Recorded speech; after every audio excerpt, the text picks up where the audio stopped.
ನಿಯಮ 330ರಲ್ಲಿ ಕೇಳಿರ್ತಕ್ಕಂಥ ಪ್ರಶ್ನೆಗೆ ಎಲ್ಲ ಮುಗಿದಿದೆ. ಕ್ಲಾರಿಫಿಕೇಶನ್ ಕೇಳ್ತೀನಿ ಅಂತ ಹೇಳಿ ಅನುಮತಿ ಮೇರೆಗೆ ಬಹಳಷ್ಟು ವಿವರವಾಗಿ ನಾನು ಉತ್ತರ ಕೊಡಲಿಕ್ಕೆ ಬಯಸ್ತೇನೆ. ಈಗ ಹಲವಾರು ಸದಸ್ಯರು, ಸುಮಾರು 21ಕ್ಕಿಂತ ಹೆಚ್ಚು ಜನ ಸದಸ್ಯರು ಈ ಚರ್ಚೆಯಲ್ಲಿ ಭಾಗವಹಿಸಿದ್ದಾರೆ. ಅವರ ಅಭಿಪ್ರಾಯಗಳನ್ನು, ಪರವಾಗಿರ್ತಕ್ಕಂಥ ಅಭಿಪ್ರಾಯ, NEPಯನ್ನು ಮುಂದುವರಿಸಬೇಕು ಅಂತಕ್ಕಂಥ ಅವರ ಅಭಿಪ್ರಾಯ ಮತ್ತು NEPಯನ್ನು ಯಾವ ಕಾರಣಕ್ಕಾಗಿ ಬೇಡ ಅಂತಕ್ಕಂಥದ್ದು ಕೆಲವರ ಅಭಿಪ್ರಾಯ ಇತ್ತು. ಅದರಿಂದ ಮೊದಲನೇದಾಗಿ ನಾನು ತಮ್ಮ ಗಮನಕ್ಕೆ ತರ್ತಕ್ಕಂಥದ್ದು, ಈಗಿರ್ತಕ್ಕಂಥ ಕೇಂದ್ರ ಸರ್ಕಾರ ಹೊಸ ಶಿಕ್ಷಣ ನೀತಿಯನ್ನು ಜಾರಿ ಮಾಡಬೇಕು ಅಂತಕ್ಕಂಥ ದೃಷ್ಟಿಯಲ್ಲಿ ಒಂದು ಸಮಿತಿಯನ್ನು ರಚನೆ ಮಾಡ್ತಾರೆ. 31/10/2015 TSR ಸುಬ್ರಹ್ಮಣ್ಯಂ ರವರ ನೇತೃತ್ವದಲ್ಲಿ ಸುಮಾರು 5 ಜನರ ಸಮಿತಿಯನ್ನು ನೇಮಿಸ್ತಾರೆ. ಅದರಲ್ಲಿ ಪ್ರಮುಖವಾಗಿ ಎಲ್ಲರೂ IAS ಅಧಿಕಾರಿಗಳು ಅದರಲ್ಲಿ ಇರ್ತಕ್ಕಂಥವರು, ಉಳಿದಂತೆ ಒಬ್ಬರು ಮಾತ್ರ ಶಿಕ್ಷಣ ಕ್ಷೇತ್ರಕ್ಕೆ ಒಳಪಟ್ಟಂಥವರು ಇರ್ತಾರೆ. ಈ ಸಮಿತಿಯವರು ಏಪ್ರಿಲ್ 30, 2016ರಲ್ಲಿ ತಮ್ಮ ವರದಿಯನ್ನು HRD ಡಿಪಾರ್ಟ್ಮೆಂಟ್ಗೆ ಸಲ್ಲಿಸ್ತಾರೆ. ಈ ಸಲ್ಲಿಸಿದ ನಂತರ ಆ ವರದಿ ಬಗ್ಗೆ ಏನಾಯಿತು ಅಂತಕ್ಕಂಥದ್ದು ಮತ್ತೊಂದು ಅದ್ರ ಬಗ್ಗೆ ಏನು ಹೆಚ್ಚು ಮಾಹಿತಿ ಇಲ್ಲ. ಇದಾದ ನಂತರ 2016ರಲ್ಲಿ ಮತ್ತೊಂದು ಸಮಿತಿಯನ್ನು ರಚನೆ ಮಾಡ್ತಾರೆ. ಕಸ್ತೂರಿ ರಂಗನ್ ಅವರ ನೇತೃತ್ವದಲ್ಲಿ ಮತ್ತೊಂದು ಸಮಿತಿಯನ್ನು ರಚನೆ ಮಾಡಿ ಅವರು ಕೂಡ 2017ರಲ್ಲಿ ಸಮಿತಿ ರಚನೆ ಆಗುತ್ತೆ. ಜೂನ್ 24, 2017ರಲ್ಲಿ ಅವರು 2018 ಡಿಸೆಂಬರ್ಗೆ ತಮ್ಮ ವರದಿಯನ್ನು ಅಂದಿನ ಸರ್ಕಾರಕ್ಕೆ ಸಲ್ಲಿಸ್ತಾರೆ. ಬಹುಶಃ ಈ ಮಾಹಿತಿ ಗೌರವಾನ್ವಿತ ಸದಸ್ಯರು ಮಾತಾಡುವಂಥ ಸಂದರ್ಭದಲ್ಲಿ ಸುದೀರ್ಘವಾಗಿ 2015ರಿಂದ 2020ವರೆಗೂ ಬಹಳಷ್ಟು ಅಧ್ಯಯನ ಆಯಿತು, ಮತ್ತೊಂದು ಆಯಿತು ಅಂತಕ್ಕಂಥ ರೀತಿಯಲ್ಲಿ 2015ರಿಂದ ಪ್ರಾರಂಭ ಆಗಿ ಈ ರೀತಿಯಾದಂಥ ಹೇಳಿಕೆಗಳನ್ನು ಅವರು ಚರ್ಚೆಗಳನ್ನು ಮಾಡಿರ್ತಕ್ಕಂಥದ್ದು ತಮ್ಮ ಗಮನಕ್ಕೆ ತರಲಿಕ್ಕೆ ಬಯಸ್ತೇನೆ. ಕಸ್ತೂರಿ ರಂಗನ್ ಅವರು ಹಿಂದೆ 2013-14ರಲ್ಲಿ ಕರ್ನಾಟಕ ಜ್ಞಾನ ಆಯೋಗ KJA ಕರ್ನಾಟಕ ನಾಲೆಜ್ ಕಮಿಷನ್ ಅಂಥೇಳಿ ಸನ್ಮಾನ್ಯ ನಮ್ಮ ಮುಖ್ಯಮಂತ್ರಿಗಳು ಸಿದ್ದರಾಮಯ್ಯನವರು ಮುಖ್ಯಮಂತ್ರಿಗಳಾಗಿದ್ದಂಥ ಸಂದರ್ಭದಲ್ಲಿ ಸ್ಥಾಪನೆ ಮಾಡಿದಂಥದ್ದು. ಅವರು ಕಸ್ತೂರಿ ರಂಗನ್ ಅವರು 2016ರಲ್ಲಿ ಒಂದು ವರದಿಯನ್ನು ರಾಜ್ಯ ಸರ್ಕಾರಕ್ಕೆ ಅವತ್ತು ಸಲ್ಲಿಸ್ತಾರೆ. ಕರ್ನಾಟಕ ಸ್ಟೇಟ್ ಎಜುಕೇಷನ್ ಪಾಲಿಸಿ ಅಂತಕ್ಕಂಥ ವರದಿಯನ್ನು ಕಸ್ತೂರಿ ರಂಗನ್ ಅವರು ರಾಜ್ಯ ಸರ್ಕಾರಕ್ಕೆ ಕೊಟ್ಟಿರ್ತಕ್ಕಂಥ ಪ್ರೊಸೀಡಿಂಗ್ಸು ಕಾಪಿ ಇಲ್ಲಿದೆ. ಬಹುಶಃ ಇವತ್ತು ಇಲ್ಲಿರ್ತಕ್ಕಂಥ ಗೌರವಾನ್ವಿತ ಸದಸ್ಯರು ಚರ್ಚೆ ಮಾಡುವಂಥ ವೇಳೆ ನಾನು ಭಾಳಷ್ಟು ಅವ್ರು ಹೇಳ್ತಕ್ಕಂಥ ವಿಚಾರವನ್ನು ಗಮನಿಸಿದಾಗ ಬಹುಶಃ ತಪ್ಪಾಗಿ ಭಾವಿಸಬಾರ್ದು. NEPಯಲ್ಲಿರ್ತಕ್ಕಂಥ ಅಂಶಗಳನ್ನು ಸಂಪೂರ್ಣವಾಗಿ ಭಾಳಷ್ಟು ಜನ ಅಧ್ಯಯನ ಮಾಡಿಲ್ಲ ಅಂತಕ್ಕಂಥದ್ದು ನನ್ನ ಅನಿಸಿಕೆ. ಯಾಕಂದರೆ NEPಯಲ್ಲಿ ಏನೇನು ಅಂಶಗಳಿದ್ದಾವೆ ಅಂತಕ್ಕಂಥದ್ರ ಬಗ್ಗೆ ಚರ್ಚೆಯ ವೇಳೆಯಲ್ಲಿ ನಾನು ಭಾಳಷ್ಟು ನಿರೀಕ್ಷೆ ಮಾಡಿದ್ದೆ. ಆದರೆ ಗೌರವಾನ್ವಿತ ಸದಸ್ಯರು ಹೇಳ್ತಕ್ಕಂಥ ವಿಚಾರ ಬರೀ ಕೆಲವು ವಿಚಾರಗಳಿಗೆ ಸೀಮಿತವಾಗಿ ಹೇಳಿದ್ದಾರೆ. ಒಂದಿಬ್ಬರು ಸದಸ್ಯರು ಅದ್ರ ಬಗ್ಗೆ ಅಧ್ಯಯನ ಮಾಡಿ ವಿಷಯಗಳನ್ನು ಹೇಳಿರ್ತಕ್ಕಂಥದ್ದು ಇದೆ. ಇದರಲ್ಲಿ ನಾವು ಗಮನಿಸಬೇಕಾಗಿರ್ತಕ್ಕಂಥದ್ದು NEP ಕೇಂದ್ರ ಸರ್ಕಾರ ತಂದಿರ್ತಕ್ಕಂಥದ್ದು ಶಾಲಾ ಶಿಕ್ಷಣ ಮತ್ತು ಉನ್ನತ ಶಿಕ್ಷಣಕ್ಕೆ ಅಮೂಲಾಗ್ರವಾದಂಥ ಬದಲಾವಣೆ ಶಿಕ್ಷಣ ಕ್ಷೇತ್ರದಲ್ಲಿ ತರಬೇಕು ಅಂತಕ್ಕಂಥ ಉದ್ದೇಶ ಇಟ್ಕೊಂಡು ತಂದಿದ್ದೀವಿ ಅಂತಕ್ಕಂಥ ವ್ಯಾಖ್ಯಾನವನ್ನು 34 ವರ್ಷಗಳಲ್ಲಿ ಶಿಕ್ಷಣ ಕ್ಷೇತ್ರದಲ್ಲಿ ಒಂದು ಬದಲಾವಣೆ ತರ್ತೀವಿ ಅಂತಕ್ಕಂಥ ಒಂದು ಪ್ರಯತ್ನ ಮಾಡಿದ್ದೀವಿ ಅಂತಕ್ಕಂಥ ಪ್ರಚಾರವನ್ನು ಕೊಟ್ಟಿರ್ತಕ್ಕಂಥ. ನಾನು ತಮಗೆ ಹೇಳಲಿಕ್ಕೆ ಬಯಸ್ತಕ್ಕಂಥದ್ದು, ಯಾವುದೇ ಒಂದು ವ್ಯವಸ್ಥೆಯಲ್ಲಿ ಒಂದು ಬದಲಾವಣೆ ತರಬೇಕಾದ್ರೆ ಇದು ನಿರಂತರವಾಗಿ ಸದಸ್ಯರು ಹೇಳಿದ ರೀತಿಯಲ್ಲಿ ಹಲವಾರು ವರ್ಷಗಳಿಂದ ಹಲವಾರು ಸಮಿತಿಗಳು ವರದಿಗಳನ್ನು ಕೊಟ್ಟಿರ್ತಕ್ಕಂಥದ್ದು, ಆ ವರದಿಗಳನ್ನು ಕೊಟ್ಟಿರ್ತಕ್ಕಂಥ ಆಧಾರದ ಮೇಲೆ ಅದರ ಪರಿಶೀಲನೆ ಮಾಡಿರ್ತಕ್ಕಂಥದ್ದು ಹಿಂದಿನಿಂದ ನಡ್ಕೊಂಡು ಬಂದಿದೆ. ಇವತ್ತೇನು ಈ ಒಂದು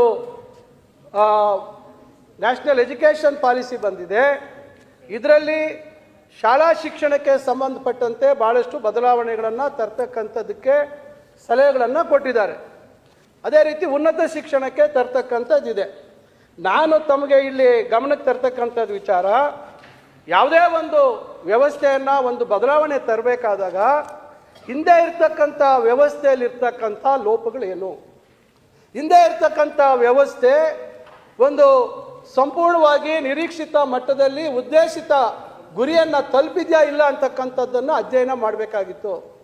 ಇವತ್ತು ನಮ್ಮಲ್ಲಿರ್ತಕ್ಕಂಥ ಏನು ಇವತ್ತು ಇನ್ಫ್ರಾಸ್ಟ್ರಕ್ಚರ್ ಡೆಫಿಷಿಯನ್ಸಿ ಇರ್ಬೋದು, ಬೋಧಕರ ಡೆಫಿಷಿಯನ್ಸಿ ಇರ್ಬೋದು, ಇವೆಲ್ಲವನ್ನು ಅಧ್ಯಯನ ಮಾಡಿ ರಾಷ್ಟ್ರ ವ್ಯಾಪ್ತಿಯಲ್ಲಿ ಯಾವ್ಯಾವ ರಾಜ್ಯದಲ್ಲಿ ಯಾವ್ಯಾವ ಹಂತದಲ್ಲಿ ನ್ಯೂನತೆಗಳಿದ್ದಾವೆ, ಆ ನ್ಯೂನತೆಗಳನ್ನು ಯಾವ್ಯಾವ ರೀತಿಯಲ್ಲಿ ನಾವು ಸರಿಪಡಿಸಬೇಕು ಅಂತಕ್ಕಂಥ ನಿಟ್ಟಿನಲ್ಲಿ ಒಂದು ಸಂಪೂರ್ಣವಾದಂಥ ಒಂದು ವೈಟ್ ಪೇಪರನ್ನು ತಂದು ಇದನ್ನು ನಾವು ಯಾವ ರೀತಿ ಸರಿದೂಗಿಸ್ತೀವಿ, ಇದರಲ್ಲಿ ನಮ್ಮ ಪಾತ್ರ ಏನು ಅಂತಕ್ಕಂಥದ್ದನ್ನು ಭವಿಷ್ಯ ಅಧ್ಯಯನ ಮಾಡಿ ನಂತರ ಹೊಸ ನೀತಿ ಸಲಹೆಗಳನ್ನು ಕೊಟ್ಟಂಥ ಸಂದರ್ಭದಲ್ಲಿ ಆ ಹೊಸ ನೀತಿಯನ್ನು ಯಾವ್ಯಾವ ಹಂತದಲ್ಲಿ ಒಂದು ಫೇಸ್ಡ್ ಮ್ಯಾನರಲ್ಲಿ ಮೂಲಭೂತ ಸೌಲಭ್ಯಗಳನ್ನು ಕೊಡ್ತಕ್ಕಂಥ ನಿಟ್ಟಿನಲ್ಲಿ ಇರ್ಬೋದು, ಅದಕ್ಕೆ ಆರ್ಥಿಕವಾಗಿ ಬಲ ಕೊಡ್ತಕ್ಕಂಥದ್ದು ಇರ್ಬೋದು, ಶಿಕ್ಷಕರ ಮತ್ತು ಪ್ರಾಧ್ಯಾಪಕರಿಗೆ ಏನು ಯಾವ ರೀತಿ ಅವರಿಗೆ ಟ್ರೈನಿಂಗನ್ನು ಕೊಡ್ತಕ್ಕಂಥದ್ದು, ತರಬೇತಿಯನ್ನು ಕೊಡ್ತಕ್ಕಂಥದ್ದು ಇರ್ಬೋದು.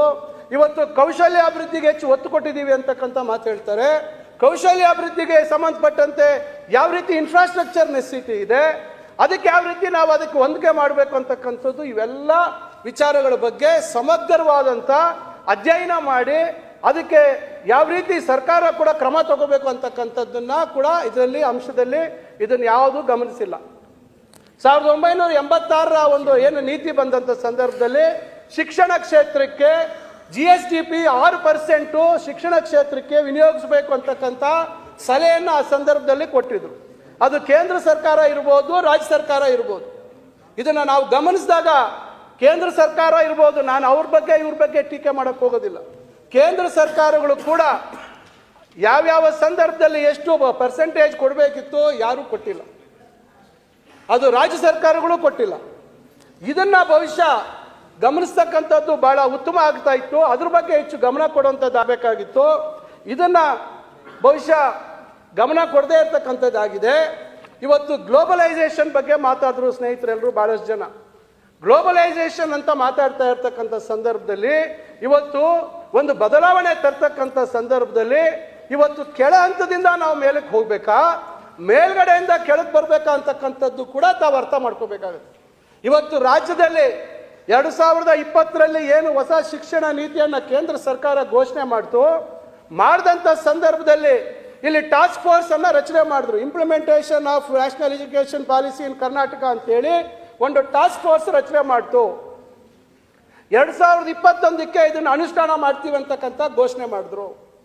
ಆದರೆ ಘೋಷಣೆ ಮಾಡಿದಂಥ ಸಂದರ್ಭದಲ್ಲಿ ನೀವು ಪ್ರಾಥಮಿಕ ಮತ್ತು ಪ್ರೌಢ ಶಿಕ್ಷಣದಲ್ಲಿ ಇದನ್ನು ಅನುಷ್ಠಾನ ಮಾಡಬೇಕಿತ್ತ, ನೇರವಾಗಿ ನೀವು ಉನ್ನತ ಶಿಕ್ಷಣಕ್ಕೆ ಅನುಷ್ಠಾನ ಮಾಡಬೇಕಿತ್ತ ಅಂತಕ್ಕಂಥದ್ರ ಬಗ್ಗೆ ಬಹುಶಃ ತಾವು ಆಲೋಚನೆ ಮಾಡಬೇಕಾಗುತ್ತೆ. ಇವತ್ತಿಲ್ಲಿ ನಮ್ಮ ಹಿರಿಯ ಸದಸ್ಯರು ಕೋಟ ಶ್ರೀನಿವಾಸ ಪೂಜಾರಿ ಅವರು ಮಾತಾಡ್ತಾ ಇದ್ರು, ಇದು ಬಡವರ ಮಕ್ಕಳಿಗೆ ಅನ್ಯಾಯ ಆಗೋಯ್ತು, ಬಡವರ ಮಕ್ಕಳು ಏನು ಓದಬಾರ್ದ ಅಂತಕ್ಕಂಥದ್ದು. ನಾನು ತಮಗೆ ಪ್ರಾಥಮಿಕ ಮತ್ತು ಪ್ರೌಢ ಶಿಕ್ಷಣ ಇಲಾಖೆಗೆ ಸಂಬಂಧಪಟ್ಟಂತೆ ವಿಚಾರ ಹೇಳ್ತೀನಿ. ಇದರಲ್ಲಿರ್ತಕ್ಕಂಥದ್ದು ಏನು ಒಂದು ಬದಲಾವಣೆಯನ್ನು ಏನು ಒಂದು ತರಬೇಕು ಅಂತಕ್ಕಂಥ ಪ್ರಯತ್ನ ಮಾಡಿದ್ರು. ತಾವು ಆ ಸ್ಟ್ರಕ್ಚರ್ ಬಗ್ಗೆ ಒಂದಿಬ್ಬರು ಮಾತಾಡಿದ್ರು. ಎಲ್ಲಿ ಸ್ಟಾರ್ಟಿಂಗ್ ಎಷ್ಟು ಯಾವ ವರ್ಷಕ್ಕೆ ಮಕ್ಕಳು ಸೇರ್ಪಡೆ ಆಗಬೇಕು ಅಂತಕ್ಕಂಥದ್ದು. ಇವತ್ತು ಈ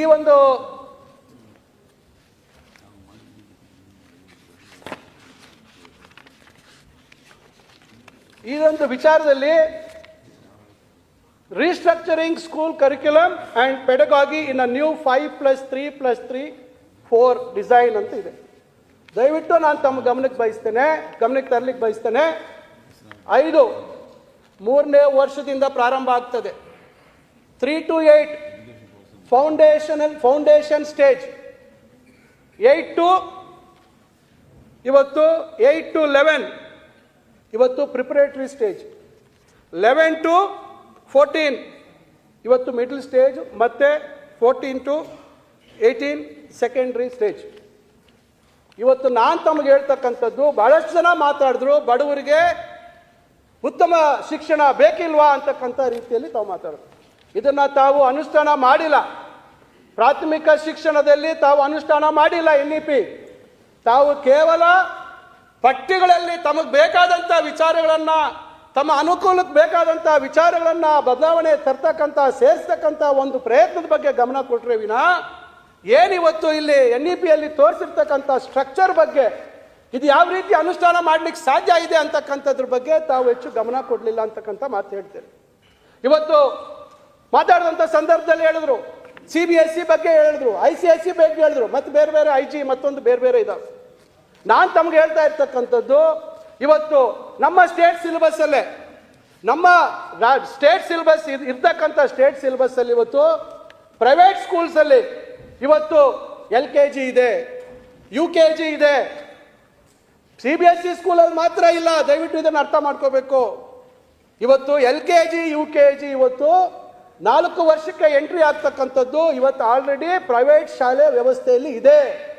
ನಮ್ಮ ಸರ್ಕಾರಿ ವ್ಯವಸ್ಥೆಯಲ್ಲಿ ಇವತ್ತು ಪ್ರೀ ಸ್ಕೂಲ್ ಅಂತಕ್ಕಂಥದ್ದಿಲ್ಲ, ಅಂಗನವಾಡಿ ಕೇಂದ್ರಗಳಿದ್ದಾವೆ. ನಂತರ 6 ವರ್ಷಕ್ಕೆ ನೇರವಾಗಿ 1ನೇ ತರಗತಿಗೆ ಸೇರ್ತಕ್ಕಂಥದ್ದು ಇವತ್ತು ನಮ್ಮ ವ್ಯವಸ್ಥೆಯಲ್ಲಿ ಇದೆ. ತಾವು CBSE ICSE ಬಗ್ಗೆ ಮಾತಾಡುವಂಥದ್ದು ಮತ್ತೊಂದು, ಅವೆಲ್ಲ NEP ವ್ಯಾಪ್ತಿಗೆ ಬಂದಿದೆ, ಮತ್ತೊಂದಲ್ಲ. ಇವತ್ತು ನಮ್ಮ ವ್ಯವಸ್ಥೆ ಏನು ಅಂತಕ್ಕಂಥದ್ದು ನೋಡಬೇಕು. ಇವತ್ತು CBSEಗೂ ICSEಗೂ ಮತ್ತು ನಮ್ಮ ಶಿಕ್ಷಣ ವ್ಯವಸ್ಥೆಯಲ್ಲಿ ನಾವು ಬೋಧನೆ ಮಾಡ್ತಕ್ಕಂಥ ರೀತಿಯಲ್ಲಿ ಯಾವ ರೀತಿ ಬದಲಾವಣೆ ಇದೆ ಅಂತಕ್ಕಂಥದ್ದನ್ನು ನೋಡಬೇಕು. ಇದನ್ನು ತಾವು ದಯವಿಟ್ಟು ಅರ್ಥ ಮಾಡಬೇಕಾಯ್ತು. ಇವತ್ತು ಅಂಗನವಾಡಿ ಇವತ್ತು 3 ಇಯರ್ಸ್ ಆಫ್ ಅಂಗನವಾಡಿ ಬಾರ್ ಪ್ರೀ ಸ್ಕೂಲ್, 3 ವರ್ಷ ಅಂದರೆ ಮಗು 3ನೇ ವರ್ಷಕ್ಕೆ ಇವತ್ತು ಸರ್ಕಾರಿ ಶಾಲೆಗಳಲ್ಲಿ 3ನೇ ವರ್ಷಕ್ಕೆ ಮಕ್ಕಳನ್ನು ಅಂಗನವಾಡಿಗೆ ಸೇರಿಸಿದಂಥ ಸಂದರ್ಭದಲ್ಲಿ ತಮ್ಮ ಗಮನದಲ್ಲಿ ಇರಬೇಕಾಗುತ್ತೆ. ನರ್ಸರಿ ಪಾಠ ಹೇಳ್ಕೊಡ್ಬೇಕಾದ್ರೆ NTT ಪಾಸ್ ಆಗಿರಬೇಕು. ಅರ್ಥ ಆಯ್ತಲ್ಲ? ದಯವಿಟ್ಟು ಇದನ್ನು ಅರ್ಥ ಮಾಡ್ಕೋಬೇಕು. ನಾವು ಗುಣಮಟ್ಟದ ಶಿಕ್ಷಣ ಕೊಡಬೇಕಾದ್ರೆ NTT ಪಾಸ್ ಆಗಿಲ್ಲ ಅಂದರೆ ನರ್ಸರಿ ಶಿಕ್ಷಣ ಕೊಡ್ಲಿಕ್ಕೆ ಸಾಧ್ಯ ಇಲ್ಲ. ಇದು ಬಹಳ ಗಂಭೀರವಾಗಿ ತಗೋಬೇಕಾದಂಥ ವಿಚಾರ. ನಂತರ 3 ವರ್ಷ ಆದಮೇಲೆ ಫಸ್ಟ್ ಆ್ಯಂಡ್ ಸೆಕೆಂಡ್ ಗ್ರೇಡ್ ಅಂತೀವಿ ನಾವು. ಫಸ್ಟ್ ಸ್ಟ್ಯಾಂಡರ್ಡ್ ಸೆಕೆಂಡ್ ಸ್ಟ್ಯಾಂಡರ್ಡ್ ಅಂತಕ್ಕಂಥದ್ದನ್ನ CBSEಯಲ್ಲಿ ICSEಯಲ್ಲಿ ಗ್ರೇಡಿಂಗ್ ಅಂತ ಹೇಳ್ತಾರೆ, ನಾವಿಲ್ಲಿ ಸ್ಟ್ಯಾಂಡರ್ಡ್ ಅಂತ ಹೇಳ್ತೀವಿ. ಇವತ್ತು ಅದು ಆಗಬೇಕಾಗಿರ್ತಕ್ಕಂಥದ್ದು. ನಂತರ ಏನು ಮಿಡಲ್ ಪ್ರಿಪರೇಟರಿ ಸ್ಟೇಜ್ ಇದೆ, ಅದು ಬೇರೆ ವಿಚಾರ. ಇವತ್ತು ಇವೆಲ್ಲ ತಯಾರಿಗಳು ಮಾಡಬೇಕಾದ್ರೆ ಎಷ್ಟು ಸಮಯ ಬೇಕು? ಇವತ್ತು ನಮ್ಮ ಅಂಗನವಾಡಿಗಳಲ್ಲಿ ಇರ್ತಕ್ಕಂಥ ಕಾರ್ಯಕರ್ತರ ಬಗ್ಗೆ ನಾನು ಕೆಟ್ಟದಾಗಿ ಮಾತಾಡಕ್ಕೆ ಹೋಗೋದಿಲ್ಲ. ಅವರ ವಿದ್ಯಾರ್ಹತೆ, ಇವತ್ತು ಯಾವ ವಿದ್ಯಾರ್ಹತೆ ಮೇಲೆ ನಾವು ಅವರನ್ನು ಅಂಗನವಾಡಿ ಕಾರ್ಯಕರ್ತರುಗಳನ್ನು ತಗೊಳ್ತಾ ಇದ್ದೀವಿ ನಮ್ಗೆ ಗೊತ್ತಿದೆ.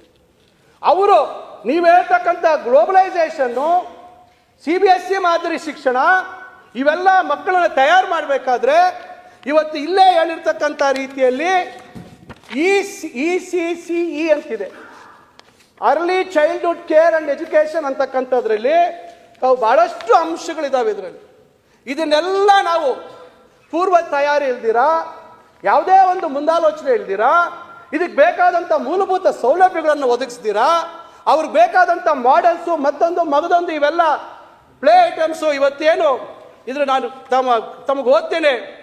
National curricular and pedagogical framework for early childhood care and education for children up to the age of 8 will be deployed by NCERT. ಏನು NCERT ಏನು ತಯಾರು ಮಾಡ್ಕೊಂಡಿದೆ? ಇದರಲ್ಲಿ ಏನೇನು ಅವರನ್ನು ಯಾವ್ಯಾವ ರೀತಿ ಅವರಿಗೆ ಕಲಿಕೆಗಳನ್ನು ಮಾಡಬೇಕು ಅಂತಕ್ಕಂಥದ್ದು. ಇವತ್ತು ನಾವು ಸಚಿವರೇ ಒಂದ್ ಸ್ವಲ್ಪ NCERT ಅಂದ್ರೆ ಅದನ್ನೊಂದು ಸ್ವಲ್ಪ ಡೀಟೇಲ್ ಬರೀ ಇದನ್ನ ಹೇಳಿದ್ರೆ ಎಲ್ರಿಗೂ ಅರ್ಥ ಆಗಲ್ಲ. NTTನೂ ಹೇಳಿದ್ರಿ, NCERT ಅದನ್ನ full form I mean teachers training. Yes ಅದನ್ನೊಂದು ಸ್ವಲ್ಪ ಹೇಳ್ಬಿಡಿ. National council on education research training. Yes NTT nursery teachers training. Yes NCERT, NTT ಹೌದು. ಹಾಂ, ಸಂಬಂಧಪಟ್ಟಂತಾನೆ ಅಲ್ಲ, ಇದ್ರೊಳಗಡೆ ನಮ್ದು ಇದೆ. ನೀವು ವಿಷಯ ಅಲ್ಲ, ನಾನು ಉತ್ತರ ಕೊಡ್ತೀನಿ, ಆಮೇಲೆ ಮಾತಾಡಿ.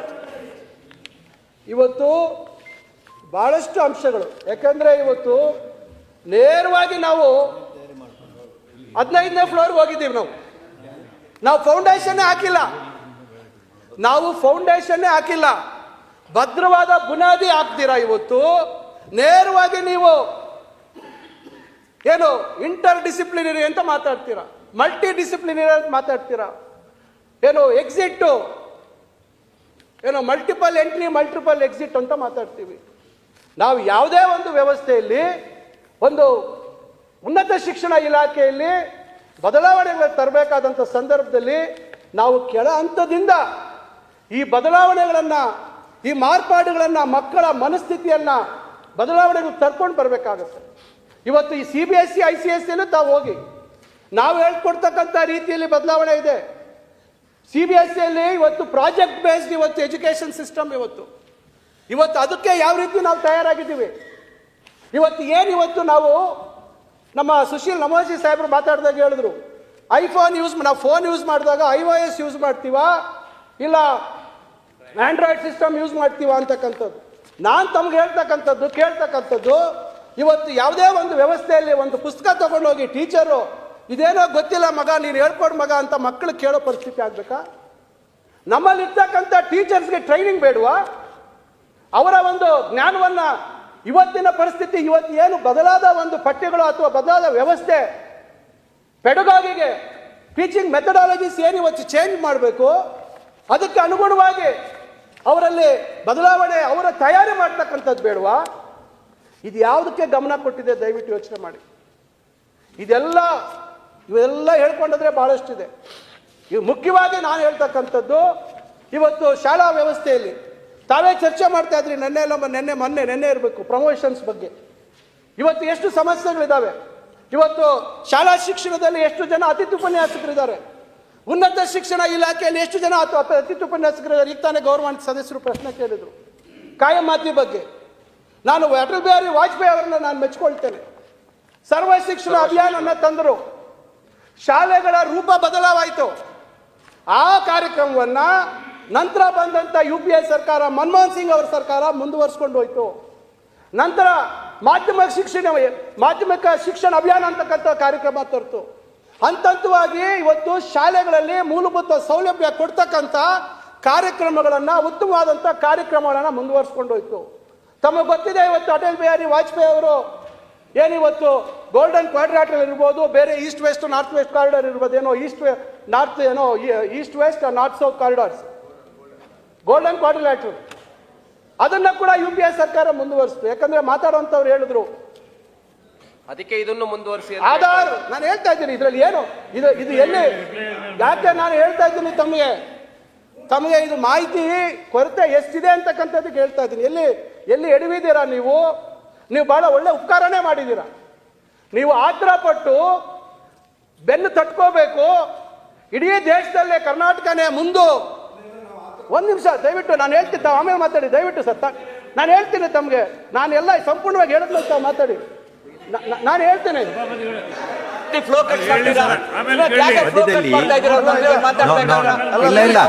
ಕ್ಲಾರಿಫಿಕೇಶನ್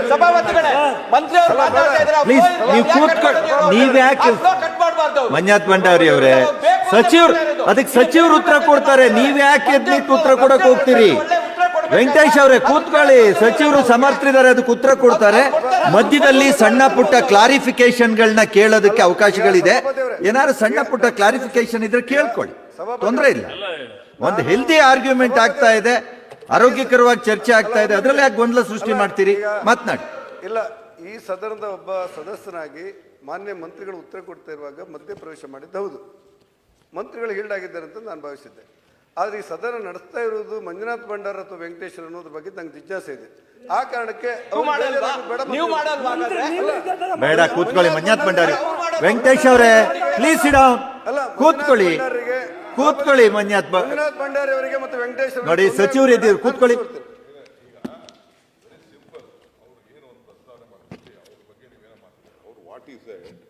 Karnataka was ಬಹಳ ಜಲ್ದಿ ನೀವು ಸ್ಟೆಪ್ ಇನ್ ಆದ್ರಿ ನ್ಯಾಷನಲ್ ಎಜುಕೇಷನ್ ಪಾಲಿಸಿಗೆ ಸರಿಯಾಗಿ ಸ್ಟಡಿ ಮಾಡಿರಲಿಲ್ಲ. ಈಗ ನಿಮ್ಮದೇ ಆದಂಥ ಮಧ್ಯಪ್ರದೇಶ ಇತ್ತು, ರಾಜಸ್ಥಾನ್ ಇತ್ತು, ಗುಜರಾತ್ ಇತ್ತು, ಬೇರೆ ಬೇರೆ ಎಲ್ಲ ನಿಮ್ಮದು ಸರ್ಕಾರ ಇತ್ತು. ಯಾಕೆ ಅಲ್ಲಿ ಈ ನ್ಯಾಷನಲ್ ಎಜುಕೇಷನ್ ಪಾಲಿಸಿನ ಪ್ರಾರಂಭ ಮಾಡಲಿಲ್ಲ ಅನ್ನೋದು ದಟ್ ಇಸ್ ದಿ ಮೇಜರ್. ಏನು ಮಂತ್ರಿಗಳೇ, am right? That is that. Progress ಏನು ಅಲ್ಲಿ ಯಾಕೆ ಮಾಡೋಕ್ಕಾಗಲಿಲ್ಲ? ಆಮೇಲೆ ಮಾತಾಡೋಣ ಅದನ್ನ. That is why I said that. ಅದಕ್ಕೆ ನೀವು ಎದ್ದಿದ್ದಷ್ಟೇ, ಆತುರವಾಗಿ ಬಂದ್ರಿ ಅನ್ನೋದಕ್ಕೆ. ಕರ್ನಾಟಕನೇ ಫಸ್ಟ್ ಇಂಪ್ಲಿಮೆಂಟ್ ಮಾಡಿಸಿ. ಕರ್ನಾಟಕದ ನಿಮ್ಮ ಹಿಸ್ಟ್ರಿ ನಿಮಗೆ ಗೊತ್ತಿದೆ ಅಂತ ಕಾಣ್ತದೆ. ನಿಮ್ಮ ಮಂಗಳೂರಲ್ಲೇ ತೆಗೆದುಕೊಳ್ಳಿ, you have the best talent. ಇಡೀ ವರ್ಲ್ಡ್ ಅಲ್ಲೇ ಕರ್ನಾಟಕದಲ್ಲಿರುವಂತ ಮಕ್ಕಳು, ವಿದ್ಯಾಭ್ಯಾಸ, ಇಂಜಿನಿಯರ್ಸು, ಡಾಕ್ಟರ್, ಹ್ಯೂಮನ್ ರಿಸೋರ್ಸಸ್ ಇಡೀ ದೇಶದಲ್ಲಿಲ್ಲ, ಪ್ರಪಂಚದಲ್ಲಿಲ್ಲ. ಯಾವ ವಿಶ್ವವಿದ್ಯಾಲಯಕ್ಕೆ ಹೋಗಿ ಹೊರಗಡೆ ದೇಶದಲ್ಲಿ ಎಲ್ಲ ನಿಮ್ಮ ಕರ್ನಾಟಕದವ್ರು ಇದ್ದಾರೆ. ನಿಮ್ಮ ಉಡುಪಿಲೇನೆ 3 ಮೆಡಿಕಲ್ ಕಾಲೇಜ್ ಇದೆ ಒಂದು ಪಂಚಾಯತಿಲಿ. ಎಲ್ಲಿದೆ ಈ ದೇಶದಲ್ಲಿ 3 medical college? You have the best talent. ಇದಕ್ಕಿನ್ನ ಏನ್ ದೊಡ್ಡದಾಗ ಹೊಸ ಪಾಲಿಸಿ? 12 ಮೆಡಿಕಲ್ ಕಾಲೇಜ್ ಇದೆ, ಒಳ್ಳೆ ಟ್ಯಾಲೆಂಟೆಡ್ ಇದ್ದಾರೆ. ನಿಮ್ಮ ಉಡುಪಿಲೇ SSLC ಫಸ್ಟ್ 10 ರ್ಯಾಂಕ್ ಅಲ್ಲಿ 5 ರ್ಯಾಂಕ್ ನಿಮ್ಮಲ್ಲೇ ಬರ್ತಿದ್ರು. ಯಾಕೆ? ನಿಮ್ಮಲ್ಲಿ ಟ್ಯಾಲೆಂಟ್ಸ್ ಕಡಿಮೆ ಇಲ್ಲ. ಅದಕ್ಕಿನ್ನ ಎಜುಕೇಶನ್ ಏನಿದೆ ಈಗ? ಇಂಜಿನಿಯರ್ಗಳನ್ನ ಸೆಲೆಕ್ಟ್ ಮಾಡಬೇಕು. ಒಂದು ಇಂಜಿನಿಯರ್ ಸೆಲೆಕ್ಟ್ ಮಾಡಬೇಕು. ಇಂಜಿನಿಯರ್ಗೆ ಏನು ಕ್ವಾಲಿಫಿಕೇಶನ್? BE ಕಂಪ್ಲೀಟ್ ಆಗಬೇಕು ಅಂತ ಇರ್ತದೆ. PW ಇರ್ಬೋದು, ಎಜುಕೇಶನ್ ಇರ್ಬೋದು. ಇಲ್ಲಿ ಏನ್ ಮಾಡಿದಾರೆ ಗೊತ್ತಾ? 1 ವರ್ಷಕ್ಕೆ 1 ಮಾರ್ಕ್ಸ್ ಅಂತೆ. ಸೆಕೆಂಡ್ ಇಯರ್ ಆದ್ಮೇಲೆ ಬೇಕಾದ್ರೆ ಅವ್ನು ಕಾಮರ್ಸ್ ತಗೋಬೋದಂತೆ. 3ನೇ ವರ್ಷಕ್ಕೆ ಇನ್ನೊಂದೇನೋ ತಗೋಬೋದಂತೆ. How it is possible? ಈಗ ನೀವು ಸೀದಾ ಸ್ಟಡಿ ಮಾಡಿ ನೋಡಿ. ಇಲ್ಲಿ ಯಾರು ಇನ್ಸ್ಟಿಟ್ಯೂಷನ್ ನಡೆಸೋರು ಇರ್ತಾರೆ, ಎಜುಕೇಶನ್ ಇರ್ತಾರೆ, ತುಂಬಾ ಜನ ಹೇಳ್ತಾರೆ. ತುಂಬಾ ಜನ ಚರ್ಚೆ ಮಾಡಿದ್ದಾರೆ. ಸಭಾಪತಿಯವರು 330 ಅಡಿ ಕೊಟ್ಟಿದ್ದಾರೆ. ನಾನು ಕೇಳಿದ್ದು, ಈಗ ಉಪಮುಖ್ಯಮಂತ್ರಿಗಳು DK ಅವರು ನನಗೆ ಉತ್ತರ ಕೊಡುವಾಗ ಹೇಳಿದರು, ಬೇರೆ ಬೇರೆ ಶಾಲೆಗಳಲ್ಲಿ, ಖಾಸಗಿ ಶಾಲೆಗಳಲ್ಲೋ ಅಥವಾ ಸರ್ಕಾರಿ ಶಾಲೆಗಳಲ್ಲೋ ಟ್ಯಾಲೆಂಟ್ ಇದ್ದವರಿದ್ದಾರೆ. ವಾದ ಇಲ್ಲ ನಾನು ಉಪಮುಖ್ಯಮಂತ್ರಿಗಳನ್ನು ಅಭಿನಂದನೆ ಪಡಿಸ್ತೇನೆ. ಅವರು ಒಳ್ಳೆ ಚೆನ್ನಾಗಿರುವಂಥ ಶಾಲೆ ನಡೆಸ್ತಾರಂತೆ. ಅಥವಾ ಅಂಥವರೇ ಅನೇಕ ರಾಜಕಾರಣಿಗಳು, ಮಂತ್ರಿಗಳು, ಶಾಸಕರು ತಮ್ಮ ಶಕ್ತಿಯಲ್ಲಿ ಬಡವರ ಮಕ್ಕಳಿಗೆ ಅನುಕೂಲ ಮಾಡಿಕೊಡುವ ಉದ್ದೇಶಕ್ಕೋಸ್ಕರ ಶಾಲೆ ನಡೆಸ್ತಾರೆ. ಅವರ ಶಾಲೆ ಇರುವಂಥದ್ದು ನೋಂದಣಿ ಆಗಿರುವುದು ಕೇಂದ್ರ ಸರ್ಕಾರದ ವ್ಯಾಪ್ತಿಯಲ್ಲಿ ICSEಯಲ್ಲಿ ಅಂತ ಇದ್ದರೆ ಅಲ್ಲಿ NEP ಇದೆ, ಅವರಲ್ಲಿ NEP ಇದೆ. ಕರ್ನಾಟಕ ರಾಜ್ಯದ ಕೊಪ್ಪಳ ಜಿಲ್ಲೆಯಲ್ಲಿರುವಂಥ ಅಲೆಮಾರಿ ಮಕ್ಕಳಿದ್ದಾರಲ್ಲ, ಅವರು ಸರ್ಕಾರಿ ಶಾಲೆಗೆ NEP ಅನ್ವಯಿಸುವುದಿಲ್ಲ. ಹಾಗಾಗಿ NEPಯಲ್ಲಿ ಗುಣಮಟ್ಟದ ಶಿಕ್ಷಣ ಕೊಡ್ತಾರೆ ಅಂತ ನಾವು ಅಂದ್ಕೊಂಡ್ರೆ, ಈ ಖಾಸಗಿ ಶಾಲೆಗಳಲ್ಲಿರುವಂಥ ಗುಣಮಟ್ಟದ ಶಿಕ್ಷಣಗಳು ಕರ್ನಾಟಕ ರಾಜ್ಯ 48,000 ಸರ್ಕಾರಿ ಶಾಲೆಯಲ್ಲೂ ಸಿಗಬೇಕಾದಂಥ ಅನಿವಾರ್ಯತೆ ಇದೆ. ಆ ಕಾರಣಕ್ಕೆ NEP ಎಲ್ಲರಿಗೂ ಅನ್ವಯಿಸುವಂತೆ ಮಾಡಿ ಅನ್ನೋದು ನಮ್ಮ ಚರ್ಚೆಯಲ್ಲಿರುವಂಥ ಮೂಲ ಉದ್ದೇಶ. ಸರಿ, ನಾವು ಅದರಲ್ಲಿ ಲೋಪದೋಷಗಳಿದ್ರೆ ಹೇಳ್ಬೋದು, ಚರ್ಚೆ ಆಗಬಾರ್ದಂತೇನಿಲ್ಲ. ಪ್ರಜಾಪ್ರಭುತ್ವದಲ್ಲಿ ಚರ್ಚೆ ಆಗಲಿ, ಸರಿಯಾದನ್ನು ಒಪ್ಕೊಳ್ಳೋ ಮನೋಸ್ಥಿತಿ ಬೇಕು. ನಾವು ನಿನ್ನೆ ಏನು ಹೇಳಿದೆವು ಮಾನ್ಯ ಮುಖ್ಯಮಂತ್ರಿಗಳಿರುವಾಗ, ಬಡವರ ಮಕ್ಕಳಿಗೆ ಈ ಅವಕಾಶಗಳಿಂದ ವಂಚಿತ ಆಗುವಂಥ ಅಪಾಯ ಇದೆ. ಆ ಕಾರಣಕ್ಕೆ ಪ್ರತಿಷ್ಠೆಗಿಂತ ಹೆಚ್ಚಾಗಿ ವಾಸ್ತವಿಕ ಸ್ಥಿತಿ ಬಗ್ಗೆ ಅಧ್ಯಯನ ಮಾಡಿ ನಾವೆಲ್ಲ ಒಟ್ಟಾಗಿ ಒಂದು ತೀರ್ಮಾನ ತಗೊಳ್ಳೋಣ, ನೀವು ಸಹಕಾರ ಕೊಡಿ ಅನ್ನುವಂಥ ಮಾತು ಹೇಳಿದ್ದೇವೆ. ತಾವು ಮುಂದುವರಿಸಿ. ಸನ್ಮಾನ್ಯ ಸಭಾಪತಿಗಳೇ, ಮತ್ತೆ ಅದೇ ಮಾತು ಹೇಳ್ತಾ ಇದ್ದಾರೆ ಗೌರವಾನ್ವಿತ ಸದಸ್ಯರು. ಬಡ ಮಕ್ಕಳು 48,000 ಶಾಲೆ ಅಂತ ಮಾತಾಡ್ತಾ ಇದ್ದಾರೆ. ಇವತ್ತು ನಾನು ಆಗಲೇ ಹೇಳಿದೆ, ICSE, CBSE already that structure is there. You have restructured ಅಷ್ಟೇ. No, I'm telling you, already that structure is there. That system of education is there. There is no question of getting NEP. That system of pedagogy is there. You have just named it 5-3-3-4. 11th to 12th standard, that system of education already exists in our system. ನೀವು ಸರ್ಕಾರ, ನಾನು clear ಆಗಿ ಹೇಳ್ತಾ ಇದ್ದೀನಿ, ನೀವು ಖಾಸಗಿ ಅವರಿಗೆ when I come to higher education, I'll spell out what exactly, what mistakes, what blunders you have done and what favor you have done by hastily implementing NEP in higher education. ನೀವು ಯಾವ ರೀತಿ ನೀವು ಉನ್ನತ ಶಿಕ್ಷಣ ಇಲಾಖೆಯಲ್ಲಿ, ನನ್ನ ಹತ್ರ ಮಾಹಿತಿ ಇದೆ ಯಾವ್ಯಾವ ರಾಜ್ಯದಲ್ಲಿ ಯಾರ್ಯಾರು ನ್ಯಾಷನಲ್ ಎಜುಕೇಶನ್ ಪಾಲಿಸಿ, ದಯವಿಟ್ಟು ತಾವು ಹೇಳಬೇಕು. ಗುಜರಾತಲ್ಲಿ ಇದುವರೆಗೂ ಅನುಷ್ಠಾನ ಆಗಿದೆಯಾ? ಕರ್ನಾಟಕ 2021ರಲ್ಲಿ ನ್ಯಾಷನಲ್ ಎಜುಕೇಶನ್ ಪಾಲಿಸಿ ಅಳವಡಿಸ್ಕೊಳ್ತೀವಿ ಅಂತ ಹೇಳಿದ್ರು. ನಿಮ್ಮದೇ ರಾಜ್ಯ 5 ಸತಿ 6 ಸತಿ ತಾವು ಸತತವಾಗಿ ಗೆದ್ದು ಬಂದಿರತಕ್ಕಂಥ ರಾಜ್ಯ. ಅಲ್ಲಿ ಯಾಕೆ 2021ರಲ್ಲಿ ಮೋದಿ ಅವರು ಬಂದಿರತಕ್ಕಂಥ ರಾಜ್ಯ, ಅಲ್ಲಿ ಯಾಕೆ ನೀವು ಅಳವಡಿಸ್ಕೊಳ್ಳಿಲ್ಲ? ನಿಮ್ಮದೇ ಆಡಳಿತ ಇರತಕ್ಕಂಥ ರಾಜ್ಯಗಳಲ್ಲಿ ಯಾವಾಗ ಅನುಷ್ಠಾನ ಮಾಡಕ್ಕೆ ಪ್ರಯತ್ನ ಪಟ್ಟಿದ್ದಾರೆ ಅಂತಕ್ಕಂಥ ಮಾಹಿತಿ ಇದೆ. ಇನ್ನ ಕೆಲವರು ಅನುಷ್ಠಾನ ಮಾಡ್ತಕ್ಕಂಥ ಒಂದು ತಾರೀಖುಗಳನ್ನು ನಿಗದಿ ಮಾಡಿಕೊಂಡಿದ್ದಾರೆ. ಇಲ್ಲಿ ಕರ್ನಾಟಕದಲ್ಲಿ ಯಾವುದೇ ತಯಾರಿಯನ್ನು ಮಾಡ್ಕೊಳ್ತೀರಾ, ಯಾವುದೇ ಮುಂದಾಲೋಚನೆಯನ್ನು ಮಾಡ್ಕೊಳ್ತೀರಾ, ನೇರವಾಗಿ ಉನ್ನತ ಶಿಕ್ಷಣ ಇಲಾಖೆಗೆ ಬಂದಿದ್ದೀರಾ. ಆ ವಿಚಾರವನ್ನು ನಾನು ತಮ್ಮ ಗಮನಕ್ಕೆ ತರಲಿಕ್ಕೆ ಬಯಸ್ತಾ ಇದ್ದೀನಿ. ತಾವು ಏನಿವತ್ತು ಆತುರವಾಗಿ ಉನ್ನತ ಶಿಕ್ಷಣ ಇಲಾಖೆಯಲ್ಲಿ ಅನುಷ್ಠಾನ ಮಾಡ್ತಕ್ಕಂಥ ಪ್ರಯತ್ನ ಮಾಡಿದ್ರಿ, ಇವತ್ತು ಅದರಲ್ಲಿರ್ತಕ್ಕಂಥ ನ್ಯೂನತೆಗಳು ಯಾವ ರೀತಿ ಅದರಲ್ಲಿ ಕಾರ್ಯ ಸಾಧು ಅಲ್ಲ, ಅದು ನಮ್ಮ ವ್ಯವಸ್ಥೆಗೆ ಅದು ಒಗ್ಗೋದಿಲ್ಲ ಅಂತಕ್ಕಂಥದ್ದನ್ನ ತಾವೇ ಅದನ್ನ ಎಕ್ಸ್ಪೋಸ್ ಮಾಡಿದ್ದೀರಾ. You yourself have exposed the lacunae, deficiencies, the impracticality of this NEP in higher education. ಇದನ್ನ ನಾನು ತಮ್ಮ ಗಮನಕ್ಕೆ ತರಲಿಕ್ಕೆ ಬಯಸ್ತಾ ಇದ್ದೀನಿ.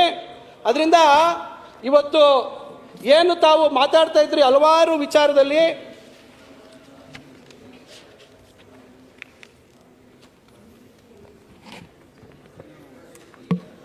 ಇವತ್ತು NEP ಅನುಷ್ಠಾನ ಮಾಡಬೇಕಾದ್ರೆ ಇವತ್ತು ತಾವು ರಚನೆ ಮಾಡಿರ್ತಕ್ಕಂಥ ಟಾಸ್ಕ್ ಫೋರ್ಸ್ ಸಮಿತಿಯ ಶಿಫಾರಸುಗಳಲ್ಲಿ ಏನೇನು ಇದಕ್ಕೆ ಸಂಸ್ಥೆಗಳು ಅದಕ್ಕೆ ಪೂರಕವಾಗಿ ಅದಕ್ಕೆ ಸ್ಥಾಪನೆ ಮಾಡಬೇಕು ಅಂತಕ್ಕಂಥದ್ದು ಆ ಇದರಲ್ಲಿದೆ. ಇದು ಯಾವುದಾದ್ರೂ ತಾವು ಸ್ಥಾಪನೆ ಮಾಡಿದ್ದೀರಾ? ಈಗ ಉದಾಹರಣೆಗೆ ಈಗ ಅದರಲ್ಲಿ approach and methodology adopted by the task force, ಇದರಲ್ಲಿ ಪ್ರಿನ್ಸಿಪಲ್ ಅಂತ ಒಂದು ಪ್ಲಾನ್ ಇದೆ. The plan lays out actions based on critical aspects such as legislative action, structural transformation, administrative changes and curricular reforms. Financial implications are not addressed in this document. ಇದು task force ಅವರ principal. ಇದರಲ್ಲಿ suggestions, proposed plan for school education in Karnataka, ಇದರಲ್ಲಿ ಹೇಳ್ತಾರೆ separation of regulation and operations of schools. The Karnataka school education council KSEC should oversee all aspects at macro level and coordinate between various agencies, liaison between various departments and bodies. ಇದು ಸ್ಥಾಪನೆ ಆಗಿದೆಯಾ? ಇವತ್ತು ಮತ್ತೊಂದು, significantly increase public funding for school education. Another new body called SSA to be established as the regulatory unit for education. ಇದರಲ್ಲಿ light but tight ಅಂತ ಒಂದು caption ಕೊಡ್ತಾರೆ. Regulatory principles based on the school, ಇದೊಂದು ಮತ್ತೆ school quality assessment and accreditation framework SQAAF, which the DSCRT, ನಮ್ಮ school ಶಿಕ್ಷಣದಲ್ಲಿರ್ತಕ್ಕಂಥ DSCRT ಮುಖಾಂತರ would develop in consultation with relevant stakeholders to be used. ಈ ರೀತಿ ಇವತ್ತು ರೀಸ್ಟ್ರಕ್ಚರಿಂಗ್ ಸ್ಕೂಲ್ ಎಜುಕೇಷನ್, ಇವೆಲ್ಲ ಸಲಹೆಗಳನ್ನು ಅವರು ನಿಮ್ಮ ಸರ್ಕಾರದವರೇ NEP ಯಾವ ರೀತಿ ಇಂಪ್ಲಿಮೆಂಟ್ ಮಾಡಬೇಕು ಅಂತ ಹೇಳಿ ಕೊಟ್ಟಿರ್ತಕ್ಕಂಥ ಸಲಹೆಗಳು ಶಾಲಾ ಶಿಕ್ಷಣಕ್ಕೆ ಸಂಬಂಧಪಟ್ಟಂತೆ, ಉನ್ನತ ಶಿಕ್ಷಣಕ್ಕೆ ಸಂಬಂಧಪಟ್ಟಂತೆ proposed plan on higher education in Karnataka, structure for higher education regulation in Karnataka. ಇದರಲ್ಲಿ ಹೇಳ್ತಾರೆ the new higher education institutions governance and regulation structure should be created through appropriate legislation. David, to please make a note. Should be created through appropriate legislation. Legislation agita. This legislation is legislation in the form of new act. Karnataka University's KSU Act should be an overarching legislation to provide for constitution, appointment, modalities of functioning, rules and regulations, and the roles and responsibilities of independent and autonomous bodies. ಇದರಲ್ಲಿ Karnataka state higher education council ಇದೆ, ಸ್ಥಾಪನೆ ಆಗಿದೆ, ಹಿಂದೆನೇ ಆಗಿದೆ. Karnataka higher education grants council, ಇದನ್ನು ಸ್ಥಾಪನೆ ಮಾಡಬೇಕಿತ್ತು. Karnataka higher education regulatory council ಸ್ಥಾಪನೆ ಆಗಬೇಕಿತ್ತು. ಕರ್ನಾಟಕ ರಿಸರ್ಚ್ ಇನ್ನೋವೇಷನ್ ಕೌನ್ಸಿಲ್ ಸ್ಥಾಪನೆ ಆಗಬೇಕಿತ್ತು. The proposed KSU Act, while making provision for creating this structure, should focus on the concept of universities, independent board of governors BOG, strengthening and affiliated colleges, graded autonomy to them, importance to institutional development and IDP, innovation and flexibility to universities, removal of geographical restrictions for admission, enabling mechanism for new academic architecture, etc. as per the NEP 2020. ಇದ್ಯಾವುದ್ರ ಬಗ್ಗೆನೂ ಒಂದು legislation ಆಗದ ರೀತಿಯಲ್ಲಿ ಇವತ್ತು ಇದನ್ನ ತರಾತುರಿಯಲ್ಲಿ ಅಂತಕ್ಕಂಥ ಮಾತನ್ನ ಮತ್ತೊಮ್ಮೆ ನಾನು ಹೇಳ್ತೀನಿ, ಅದನ್ನ ಅನುಷ್ಠಾನ ಮಾಡಬೇಕು ಅಂತಕ್ಕಂಥ ನಿಟ್ಟಿನಲ್ಲಿ ತೆಗೆದುಕೊಂಡ ಕ್ರಮ ಎಷ್ಟು ಸರಿ ಅಂತಕ್ಕಂಥದ್ದು.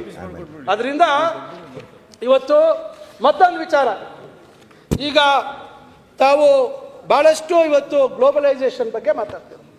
ನಾನು ತಮಗೆ ಹೇಳ್ತಕ್ಕಂಥ ವಿಚಾರ, ನನಗೂ ಬಹಳಷ್ಟು ಜನ ಸ್ನೇಹಿತರು ಹೊರಗಡೆ ದೇಶದಲ್ಲಿ ಅಲ್ಲಿ ನೆಲೆಸಿರ್ತಕ್ಕಂಥವ್ರು ಮಕ್ಕಳು ಅಲ್ಲೇ ಓದ್ತಾ ಇದ್ದಾರೆ. ಬಹಳಷ್ಟು ಜನ ನನಗೆ ಹೇಳ್ತಾರೆ, ಮಕ್ಕಳನ್ನ ಹೊರಗೆ ದೇಶಕ್ಕೆ ಕಳಿಸಿದ್ರೆ ಏನು ಸೂಕ್ತ ಅಂತ ಅವ್ರು ಹೇಳ್ತಾರೆ. ಮಕ್ಕಳು ಇಲ್ಲೇ ಓದಬೇಕಾಗತ್ತೆ, ಇಂಡಿಯಾದಲ್ಲಿ ಓದಲಿ, ಸ್ಕೂಲಿಂಗ್ ಇಂಡಿಯಾದಲ್ಲಿ ಮಾಡಲಿ, ಗ್ರಾಜುಯೇಷನ್ ಅಥವಾ ಪೋಸ್ಟ್ ಗ್ರಾಜುಯೇಷನ್ ಲೆವೆಲ್ಗೆ ಹೊರಗಡೆ ಬಂದರೆ ಸೂಕ್ತ. ಯಾಕೆ ಅಂತ ಹೇಳಿದ್ರೆ ದೇ ಆರ್ ಮೋರ್ ಫೋಕಸ್ಡ್. ಏನು ನಾವು ಗುರಿ ಮುಟ್ಟಬೇಕು ಅಂತಕ್ಕಂಥದ್ದು, ದೇ ಆರ್ ಮೋರ್ ಫೋಕಸ್ಡ್. ಇವತ್ತು ಏನು ತಾವು ಹೇಳ್ತಿದ್ದೀರಾ, ಮಲ್ಟಿಪಲ್ ಎಂಟ್ರಿ ಎಕ್ಸಿಟ್, ಇವೆಲ್ಲ ತಾವು ಹೇಳ್ತಾ ಇದ್ದೀರಾ, it already exist in the system of education abroad in US. ಮಕ್ಕಳು ಇವತ್ತು ಗೊಂದಲದಲ್ಲಿದ್ದಾರೆ. ನನ್ನ ಫ್ರೆಂಡ್ ಕೇಳಿದೆ, ಏನು ಓದ್ತಾ ಇದ್ದಾರೆ ನಿಮ್ಮ ಮಗಳು ಅಂದರೆ, 6 ತಿಂಗಳು ಕಂಪ್ಯೂಟರ್ ಸೈನ್ಸ್ ಅಂದ್ರು, ಈ ಕಂಪ್ಯೂಟರ್ ಸೈನ್ಸ್ ಬೇಡವಂತೆ, ಬೇರೆ ಏನೋ ಓದ್ತಾಳೆ ಅಂತೆ. Parents are confused. ಇವತ್ತು ಆ ವ್ಯವಸ್ಥೆ ಬರಬೇಕಾದ್ರೆ, ಅಂಥದ್ದೆಲ್ಲ ನಾವು ಮಕ್ಕಳಲ್ಲಿ ತರಬೇಕಾದ್ರೆ ಮಾನಸಿಕವಾಗಿ ಕೆಳ ಹಂತದಿಂದ ಇವತ್ತು ಮಕ್ಕಳಿಗೆ ನಾವು ಕೊಡಬೇಕಾದಂಥದ್ದು, ಇವತ್ತು ಶಾಲಾ ಶಿಕ್ಷಣದ ವ್ಯವಸ್ಥೆಯಲ್ಲಿ ನಾವು ಕೆರಿಯರ್ ಕೌನ್ಸಿಲಿಂಗ್ ಬಗ್ಗೆ ಹೆಚ್ಚು ಆದ್ಯತೆ ಕೊಡ್ತಕ್ಕಂಥದ್ದು ಬಹಳ ಸೂಕ್ತ. ಕೆರಿಯರ್ ಕೌನ್ಸಿಲಿಂಗ್, ಮಕ್ಕಳು 8ನೇ ತರಗತಿ, 9ನೇ ತರಗತಿ, 10ನೇ ತರಗತಿಯಲ್ಲಿ ನನ್ನ ಭವಿಷ್ಯத்தை ಯಾವ ರೀತಿ ರೂಪಿಸಬೇಕು ಅಂತಕ್ಕಂಥ ನಿಟ್ಟಿನಲ್ಲಿ ಇವತ್ತು ಮಕ್ಕಳಿಗೆ ತಲೆಯಲ್ಲಿ ನಾವು ಹುಳು ಬಿಡಬೇಕಾಗತ್ತೆ. ಇವತ್ತು ಏನೇನು ನಮ್ಮ ರಾಜ್ಯದಲ್ಲಿ, ನಮ್ಮ ರಾಷ್ಟ್ರದಲ್ಲಿ ಯಾವ್ಯಾವ ರೀತಿ ಅವಕಾಶಗಳಿದ್ದಾವೆ, ಏನೇನು ರೀತಿ ಯಾವ್ಯಾವ ರೀತಿ ಉದ್ಯೋಗಗಳನ್ನು ನಾವು ಬಯಸ್ಲಿಕ್ಕೆ ಸಾಧ್ಯ ಇದೆ, ಅದಕ್ಕೆ ನಾವು ಏನು ಓದಬೇಕಾಗತ್ತೆ. ಮಕ್ಕಳು ನಿರಂತರವಾಗಿ ಆಲೋಚನೆಗಳು ಬದಲಾವಣೆ ಮಾಡ್ತಾ ಇರ್ತಾರೆ, ಇಲ್ಲ ಅಂತಿಲ್ಲ. ಆದರೆ ಒಂದು ನಿರ್ದಿಷ್ಟವಾದಂಥ ಒಂದು ಆಲೋಚನೆಯನ್ನು ಮಾಡ್ತಕ್ಕಂಥ ಒಂದು ಪ್ರಯತ್ನ ಮಕ್ಕಳಿಗೆ ನಾವು ಕೊಡಬೇಕಾಗುತ್ತೆ. ಇದು ಒಂದು ವ್ಯವಸ್ಥೆ. ಮತ್ತೊಂದು ನಾನು ತಮಗೆ ಹೇಳ್ತಕ್ಕಂಥದ್ದು, ತಾವು ತಿಳ್ಕೊಬೋದು, ಅಮೇರಿಕಾದಲ್ಲಿ ಇವತ್ತು school education is free. What about higher education? ನನ್ನ ಮಗ ಇವತ್ತು ಮಾಸ್ಟರ್ಸ್ ಮಾಡ್ತಾ ಇದ್ದಾನೆ ಅಮೇರಿಕಲ್ಲಿ. ಇವತ್ತು ಅವನ ಕ್ಲಾಸ್ನಲ್ಲಿ 24 ಜನರಲ್ಲಿ 16-17 ಜನ ಚೈನೀಸು, ಭಾರತೀಯರು 4 ಜನ, ಬೇರೆ ಇನ್ನೆರಡು ಬೇರೆ ದೇಶದವ್ರು 2-3 ಅಮೇರಿಕನ್ಸ್ ಯಾರೂ ಇಲ್ಲ, ನೇಟಿವ್ ಅಮೇರಿಕನ್ಸ್ ಯಾರೂ ಇಲ್ಲ. ದಯವಿಟ್ಟು ಅರ್ಥ ಮಾಡ್ಕೊಳ್ಳಿ, ಇವತ್ತು ಅಮೇರಿಕನ್ ಸಿಸ್ಟಮ್ ಆಫ್ ಎಜುಕೇಷನಲ್ಲಿ ಇವತ್ತು ಅಲ್ಲಿರ್ತಕ್ಕಂಥ ವಿಶ್ವವಿದ್ಯಾಲಯಗಳು ಸಂಪೂರ್ಣವಾಗಿ ಹೊರ ದೇಶದಿಂದ ಬರ್ತಕ್ಕಂಥ ವಿದ್ಯಾರ್ಥಿಗಳ ದುಡ್ಡು ಮೇಲೆ ಇವತ್ತು ಅಲ್ಲಿರ್ತಕ್ಕಂಥ ಸಂಸ್ಥೆಗಳು ನಡೀತಾ ಇರೋದು. ಇವತ್ತು ತಾವು ಹೇಳ್ತಾ ಇರ್ತಕ್ಕಂಥದ್ದು ಏನಿವತ್ತು ಬಹಳಷ್ಟು ಪದಗಳು, ಇಂಟರ್ ಡಿಸಿಪ್ಲಿನರಿ, ಇಂಟರ್ ಡಿಸಿಪ್ಲಿನರಿ ಅಂದರೆ ಯಾವುದು? ಮರ್ತಿಬೇಗೌಡರು ನನ್ನ ಇಂಜಿನಿಯರಿಂಗ್ ಬಗ್ಗೆ ಮಾತಾಡ್ತಾ ಇದ್ರು. ಇವತ್ತು ಉದಾಹರಣೆಗೆ ನಾನು ಇವತ್ತು ಡೆಂಟಲ್ ಗ್ರಾಜ್ಯುಯೇಟ್, ಪೋಸ್ಟ್ ಗ್ರಾಜುಯೇಷನ್ ಮಾಡಿದ್ದೀನಿ. ಇವತ್ತು ಡೆಂಟಲಲ್ಲಿ ನೀವು NEP ತರ್ತೀವಿ, ಕಾಮರ್ಸ್ ಓದಿ, ಮತ್ತೊಂದು ಓದಿ, ಅದಕ್ಕೆ ಸಾಧ್ಯ ಇದೆಯಾ? ಯಾವುದು ಇವತ್ತು ಸ್ಪೆಷಲೈಸೇಷನ್ ಇದೆ ಅದರಲ್ಲಿ ಪರಿಪಕ್ವವಾಗಿ ಪರಿಪೂರ್ಣವಾಗಿ ನಾವು ಅಧ್ಯಯನ ಮಾಡಬೇಕಾದದ್ದು ಬಹಳ ಮುಖ್ಯ. ಇವತ್ತು ಇಂಜಿನಿಯರಿಂಗ್ನಲ್ಲೂ ಅಷ್ಟೇ, ಇಂಜಿನಿಯರಿಂಗ್ ಸಬ್ಜೆಕ್ಟಲ್ಲೂ ಅಷ್ಟೇ, ಇವತ್ತು various branches are there.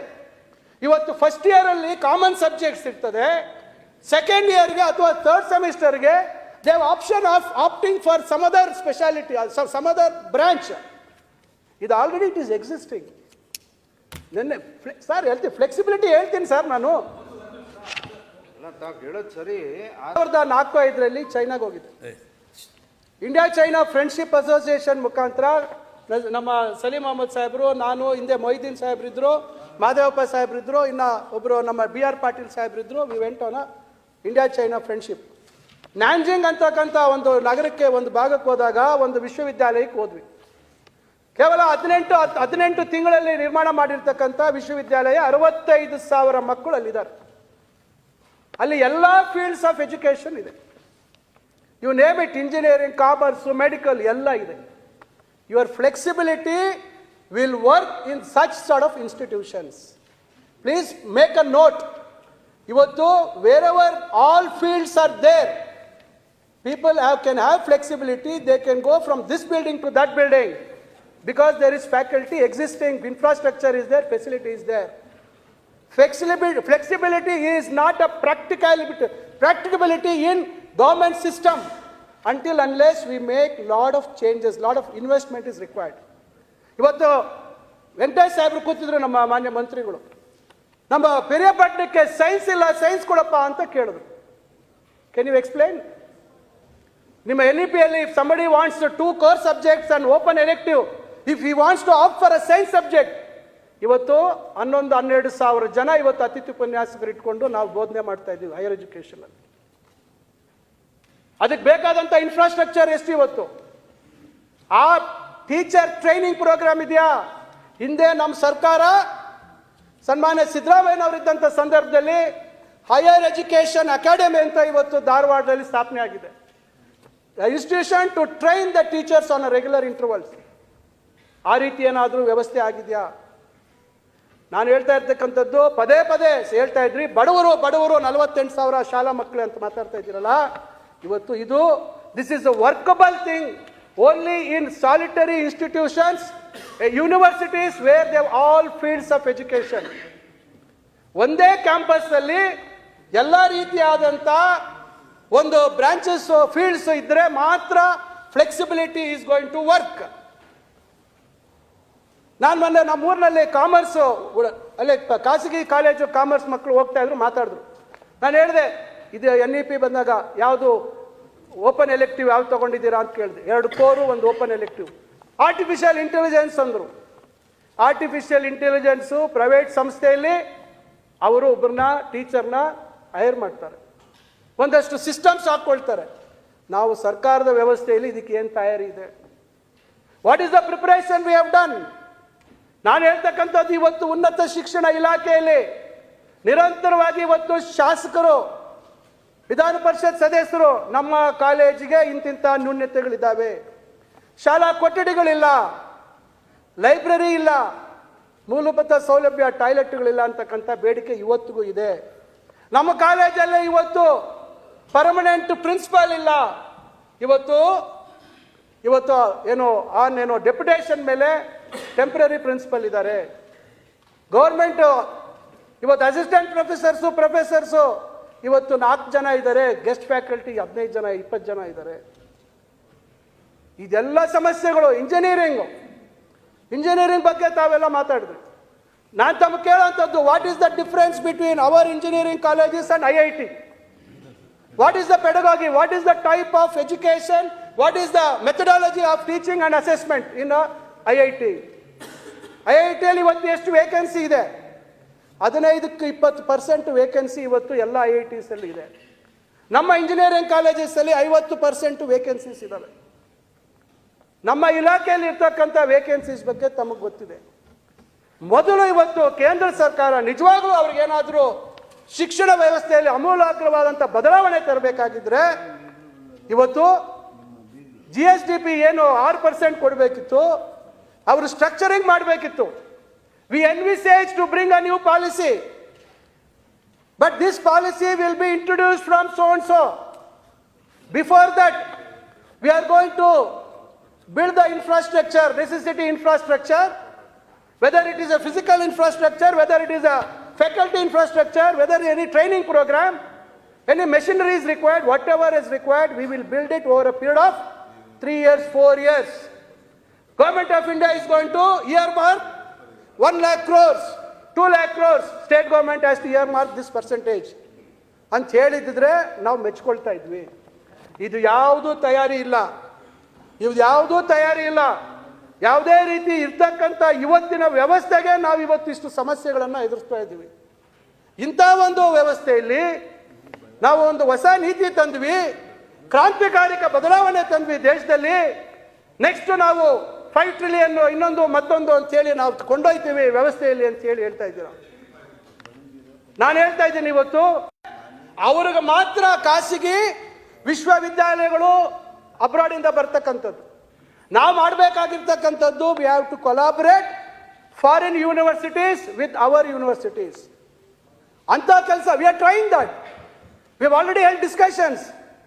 V are doing it. That is why. ಈಗ ಇನ್ನೂ ಒಂದು ಹೇಳಿದ್ರೆ ಇನ್ನೂ ಒಂದು ಹೇಳ್ತೀನಿ ರವಿಕುಮಾರ್ ಅವರೇ.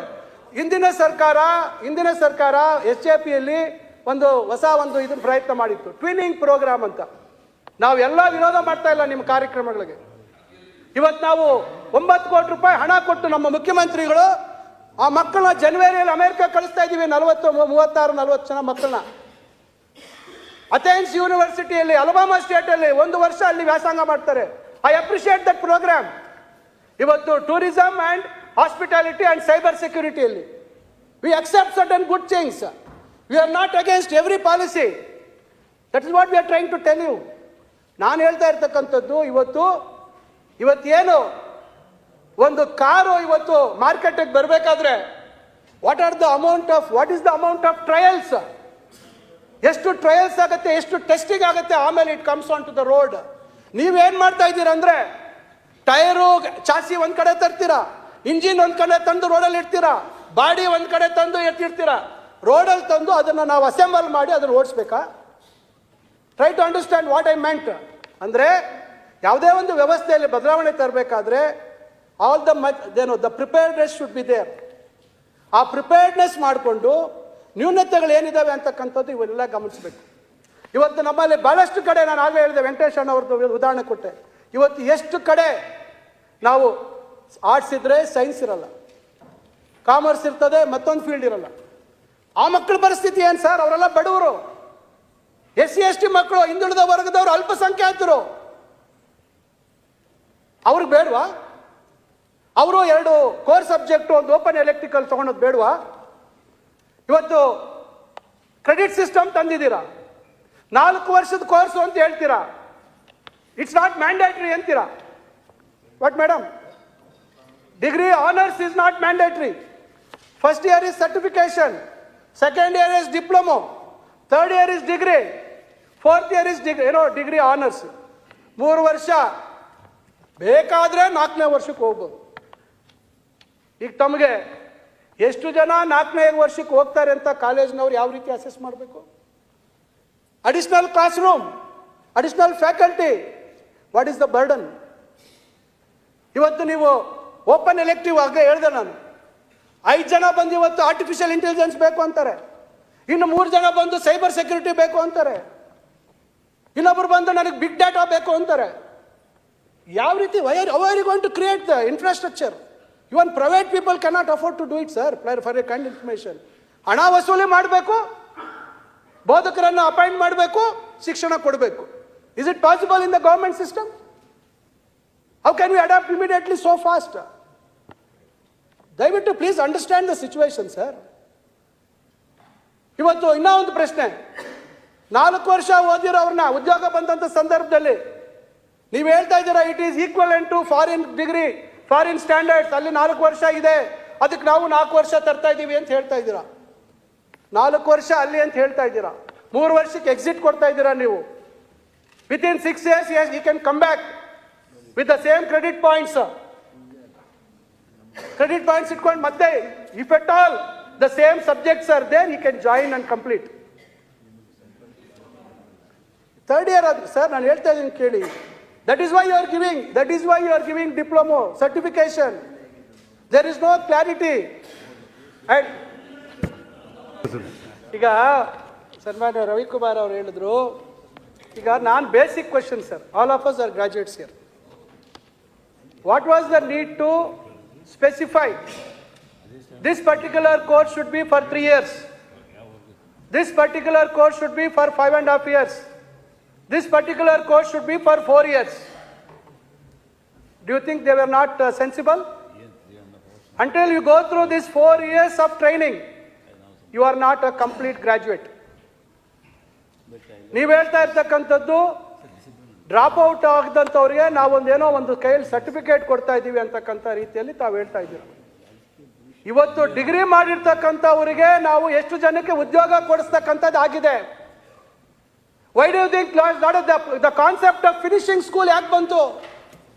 ಇವತ್ತು ನಾವು we are talking about skill development. ಕೌಶಲ್ಯಾಭಿವೃದ್ಧಿಗೆ ಇವತ್ತು ಒತ್ತು ಕೊಡಬೇಕು ಅಂತಕ್ಕಂಥ ಆಲೋಚನೆಗಳು ಯಾಕೆ ಬರ್ತಾ ಇದೆ? ಅದರಿಂದ ಇವತ್ತು ನಮ್ಮ ಸರ್ಕಾರ, ನಮ್ಮ skill development minister, ITBT minister, industries minister, ನಾವು we are going to create a different skill programme. ನಾವಿವತ್ತು SLC ಪಾಸ್ ಆಗಿರ್ತಕ್ಕಂಥವ್ರು, ಫೇಲ್ ಆಗಿರ್ತಕ್ಕಂಥವ್ರು ಇರ್ಬೋದು, PUC ಇರ್ಬೋದು, ಇಲ್ಲ ITI ಮಾಡಿರ್ತಕ್ಕಂಥವ್ರು ಇರ್ಬೋದು, ಡಿಪ್ಲೊಮಾ ಮಾಡಿರ್ತಕ್ಕಂಥವ್ರು ಇರ್ಬೋದು, ಇಂಜಿನಿಯರ್ಸ್ ಇರ್ಬೋದು. We want to collaborate with the industries. We want to have skill development centres so that they come for a short duration of 4 weeks, 6 weeks, 8 weeks. They can do a certification program. They will be accepted by the industry. ನೀವು ಇವತ್ತು ಒಂದು ಕೇವಲ ಅವನ ಸಮಾಧಾನಕ್ಕೆ ಒಂದು certificate, ಒಂದು diploma ಅಂತ ಕೊಟ್ಟು ಪರವಾಗಿಲ್ಲಪ್ಪ ಅಂತ ಮಾಡ್ತಕ್ಕಂಥ ಮನಸ್ಥಿತಿಗೆ ತಂದರೆ ಇದು ಯಾವ ಮಟ್ಟಕ್ಕೆ ಸರಿ? ಇವತ್ತು ಎಷ್ಟು ಜನ ಮಕ್ಕಳಿಗೆ ಇವತ್ತು 3 ವರ್ಷ ಅಲ್ಲ 4 ವರ್ಷದ ಕೋರ್ಸು, 1 ವರ್ಷ ಹೆಚ್ಚುವರಿ ಆ ತಂದೆ ತಾಯಿಗಳ ಮೇಲೆ ಎಷ್ಟು ಒತ್ತಡ ಬರ್ತದೆ? ಇವೆಲ್ಲ ಆಲೋಚನೆಗಳನ್ನು, ಇವತ್ತೆಲ್ಲ ಏನು ನ್ಯೂನತೆಗಳಿದ್ದಾವೆ, ಈ ನ್ಯೂನತೆಗಳನ್ನು ಸರಿಪಡಿಸ್ಬೇಕು ಅಂತಕ್ಕಂಥದ್ದು ಇವತ್ತು ರಾಜ್ಯ ಶಿಕ್ಷಣ ನೀತಿ ತರಬೇಕಾದಂಥ ಉದ್ದೇಶ. ತಾವು ಹೇಳಿದ್ರಿ ಯಾರು ಕಮಿಟಿ ರಿಪೋರ್ಟ್ ಕೊಟ್ಟಿದ್ದಾರೆ, ಯಾವ ಆಧಾರದ ಮೇಲೆ ತಾವು ತಮ್ಮ ಪ್ರಣಾಳಿಕೆಯಲ್ಲಿ ರಾಜ್ಯ ಶಿಕ್ಷಣ ನೀತಿ ತರ್ತೀವಿ ಅಂತ. ಖಂಡಿತ ಬಹಳಷ್ಟು ಜನ ಶಿಕ್ಷಣ ತಜ್ಞರ ಜೊತೆಯಲ್ಲಿ ನಮ್ಮ ಪಕ್ಷದ ಮುಖಂಡರುಗಳು, ಅಧ್ಯಕ್ಷರು ಮತ್ತು ಸಮಿತಿ ಚರ್ಚೆ ಮಾಡಿ ಈ ಎಲ್ಲ ಅಂಶಗಳು, ನಾನು ಅದಕ್ಕೆ ಹೇಳಿದೆ, ಧನ್ಯವಾದ ಹೇಳಿದೆ ತಮಗೆ. ತಾವು ಏನು ಭಾಳ ನಮ್ಮ ಕೈ ಮುಂದು ದೇಶದಲ್ಲೇ ನಾವೇ ಪ್ರಪ್ರಥಮ ಅಂತ ಹೇಳಿ ನಮ್ಮ ನ್ಯಾಷನಲ್ ಎಜುಕೇಷನ್ ಪಾಲಿಸಿಯನ್ನು ಅನುಷ್ಠಾನ ಮಾಡ್ತೀವಿ ಅಂತ ತಾವು ಮುಂದೆ ಹೋಗಿ ಅನುಷ್ಠಾನ ಮಾಡಿದ್ದು, ಇವತ್ತು ಅದರಲ್ಲಿರ್ತಕ್ಕಂಥ ನ್ಯೂನತೆಗಳು, ಅದರಲ್ಲಿರ್ತಕ್ಕಂಥ ಲೋಪಗಳು, ಅದು ಯಾವ ರೀತಿ ಇವತ್ತು ಸಮಾಜದಲ್ಲಿರ್ತಕ್ಕಂಥ ಪ್ರತಿಯೊಬ್ಬ ಕಟ್ಟ ಕಡೆಯ ಬಡವನಿಗೆ ಯಾವ ರೀತಿ ಮಾರ್ಕ ಅಂತಕ್ಕಂಥದ್ದನ್ನ ನಮ್ಮ ಪಕ್ಷ ಅದನ್ನ ಗಮನಿಸಿ ನಮ್ಮ ಪ್ರಣಾಳಿಕೆಯಲ್ಲಿ ನಾವು ರಾಷ್ಟ್ರೀಯ ಶಿಕ್ಷಣ ನೀತಿಯನ್ನ ಒಪ್ಪೋದಿಲ್ಲ, ರಾಜ್ಯ ಶಿಕ್ಷಣ ನೀತಿಯನ್ನ ಜಾರಿಗೆ ತರ್ತೀವಿ ಅಂತಕ್ಕಂಥ ತೀರ್ಮಾನ ಮಾಡಿದ್ರು. ಇವತ್ತು ಯಾರೇ ಆಗಲಿ, ಇವತ್ತು ದಯವಿಟ್ಟು ನಾನು ತಮಗೆ ತೋರಿಸ್ತೀನಿ. ತಾವು ಎಷ್ಟು ಜನ ಈ ಪುಸ್ತಕ ಓದಿದ್ರೆ ಗೊತ್ತಿಲ್ಲ, ನಿಮ್ಮದೇ ಆದಂಥ ನ್ಯಾಷನಲ್ ಎಜುಕೇಷನ್ ಪಾಲಿಸಿ ಎಲ್ಲರೂ ಓದಿದ್ವಿ. ನಿನ್ನೆ ತಾವು ಚರ್ಚೆ ಮಾಡುವಂಥ ಸಂದರ್ಭದಲ್ಲಿ ವಿಷಯಗಳು ಬರಲಿಲ್ಲ. ಹೇಳ್ತೀವಿ. ನಾನು ತಮಗೆ ಹೇಳ್ತಾ ಇರ್ತಕ್ಕಂಥದ್ದು, ಇದನ್ನು ಸಂಪೂರ್ಣವಾಗಿ ಓದಿದ್ರೆ ನಿಮ್ಗೆ ಆತ್ಮಸಾಕ್ಷಿ ಕರೆಕ್ಟಾಗಿ ನೀವೇನಾದ್ರೂ ಹೇಳಿದ್ರೆ ನೀವೇ ಒಪ್ಕೊಳ್ತಾ ಇದ್ರಿ. ನಾವು ಆತರ ಪಟ್ಟು ಇದನ್ನು ಅನುಷ್ಠಾನ ಮಾಡಿದ್ದೀವಿ. ನಾವು ಯಾವುದೇ ಪೂರ್ವ ತಯಾರಿ ಇಲ್ದಿರ ಅನುಷ್ಠಾನ ಮಾಡಿದ್ದೀವಿ. ನಾವು ಇರ್ತಕ್ಕಂಥ ವ್ಯವಸ್ಥೆನ ಸರಿಪಡಿಸಿ ಮುಂದೆ ಇದಕ್ಕೆ ಏನು ಆಗಬೇಕು ಆ ತಯಾರಿಗಳನ್ನು ಮಾಡಿಕೊಂಡು ನಾವು ಅನುಷ್ಠಾನ ಮಾಡಿದ್ರೆ ಬಹುಶಃ ಈ ಏನು ತಾವು ಹೇಳ್ತಕ್ಕಂಥ ಗ್ಲೋಬಲೈಸೇಷನ್ನು ಮತ್ತೊಂದು ಮಗದೊಂದು ಇವೆಲ್ಲಕ್ಕೂ ಅರ್ಥ ಬರ್ತಕ್ಕಂಥ ರೀತಿಯಲ್ಲಿ ಆಗ್ತಾ ಇತ್ತು. ಇವತ್ತು ಇವನ್ನೆಲ್ಲ ಗಮನಿಸಿ ನಾವು ಇವತ್ತು ಪ್ರತ್ಯೇಕವಾದಂಥ ಒಂದು ಶಿಕ್ಷಣ ನೀತಿ ತರಬೇಕು ಅಂತಕ್ಕಂಥ ದೃಷ್ಟಿಯಲ್ಲಿ ಇವತ್ತು ಒಂದು ಸಮಿತಿಯನ್ನು ರಚನೆ ಮಾಡಿದ್ದೀವಿ. ಆ ಸಮಿತಿ ಬಗ್ಗೆ ಹೇಳಿದ್ರು, ಹೊರಗಿನವ್ರನ್ನ ಮಾಡಿದ್ದಾರೆ, ಕರ್ನಾಟಕದವ್ರು ಇಲ್ಲ ಅಂತ. ಹೌದು, ಅವರು UGCಯ ಮಾಜಿ ಚೇರ್ಮನ್, ನಮ್ಮ ಐಸೆಕ್ನಲ್ಲಿ ಇರ್ತಕ್ಕಂಥ ಅವರು ಮುಖ್ಯಸ್ಥರು. ಇವತ್ತು intentionally we have brought in a person with experience, with commitment, with real interest to bring in a change in the system. We want our state education policy to be viewed by other states as well. ರಾಷ್ಟ್ರೀಯತೆಯನ್ನ ಇವತ್ತು ರಾಷ್ಟ್ರ ವ್ಯಾಪ್ತಿಯಲ್ಲಿ ಏನೇನು ಇದಾವೆ, ಬೇರೆ ಬೇರೆ ರಾಜ್ಯಗಳಲ್ಲಿ ಯಾವ್ಯಾವ ರೀತಿ ವ್ಯವಸ್ಥೆ ಇದೆ, ಇವನ್ನೆಲ್ಲವನ್ನು ನಾವು ಒಟ್ಟುಗೂಡಿಸಿ ನಾಳೆ ನಮ್ಮ ಶಿಕ್ಷಣ ನೀತಿಯಲ್ಲಿ ತರಬೇಕು ಅಂತಕ್ಕಂಥದ್ದು. ಕೇವಲ ಒಂದು ನೀತಿಯನ್ನ ತಂದು ನಾವು ಅನುಷ್ಠಾನ ಮಾಡಿಬಿಡ್ತಾ ಇದ್ದೀವಿ ಅಂತ ಹೇಳ್ತಕ್ಕಂಥದ್ದಲ್ಲ. ಆ ನೀತಿಯನ್ನ ಯಾವ ರೀತಿ ಅನುಷ್ಠಾನ ಮಾಡಬೇಕು ಅಂತಕ್ಕಂಥದ್ದು, ಯಾವ ರೀತಿ ಯಾವ ಫೇಸಸ್ ಅಲ್ಲಿ ಸರ್ಕಾರದ ಕಮಿಟ್ಮೆಂಟ್ ಯಾವ ರೀತಿ ಇರಬೇಕು, ಯಾವ ರೀತಿ ನಾವು ಇನ್ಫ್ರಾಸ್ಟ್ರಕ್ಚರ್ ನಮ್ಮಲ್ಲಿ ಏನಿದೆ, ಎಲ್ಲೆಲ್ಲಿ ಇದು ಕಾರ್ಯ ಸಾಧು ಇದೆ, ನಾವು ತರ್ತಕ್ಕಂಥ ನೀತಿಯಲ್ಲಿ ಯಾವ್ಯಾವ ಜಿಲ್ಲೆಯಲ್ಲಿ ಏನು ವ್ಯವಸ್ಥೆ ಇದೆ, ಆ ಜಿಲ್ಲೆಗಳಲ್ಲಿ ನಾವು ತರ್ತಕ್ಕಂಥ ವ್ಯವಸ್ಥೆ ಬದಲಾವಣೆಯನ್ನು ತರಬೇಕು. ಇವತ್ತು 2 ಕೋರ್ ಸಬ್ಜೆಕ್ಟ್ ಓದತಕ್ಕಂಥದ್ದು ಎಷ್ಟು ಸೂಕ್ತ ಅಂತಕ್ಕಂಥದ್ದು. ಉದಾಹರಣೆಗೆ ಈಗ PUC, ನಾನು PCMB ಓದಿದ್ದೀನಿ. I had the option of joining either medical or engineering. ಹೌದಾಯ್ತಾ ಅಲ್ವಾ? What is that new thing you have brought in? ದಯವಿಟ್ಟು ಯೋಚನೆ ಮಾಡಿ. ಇದೆಲ್ಲ ಇವತ್ತು ಬದಲಾವಣೆಗಳು ಹಿಂದೆಯಿಂದ ಆಗಿದ್ದಾವೆ.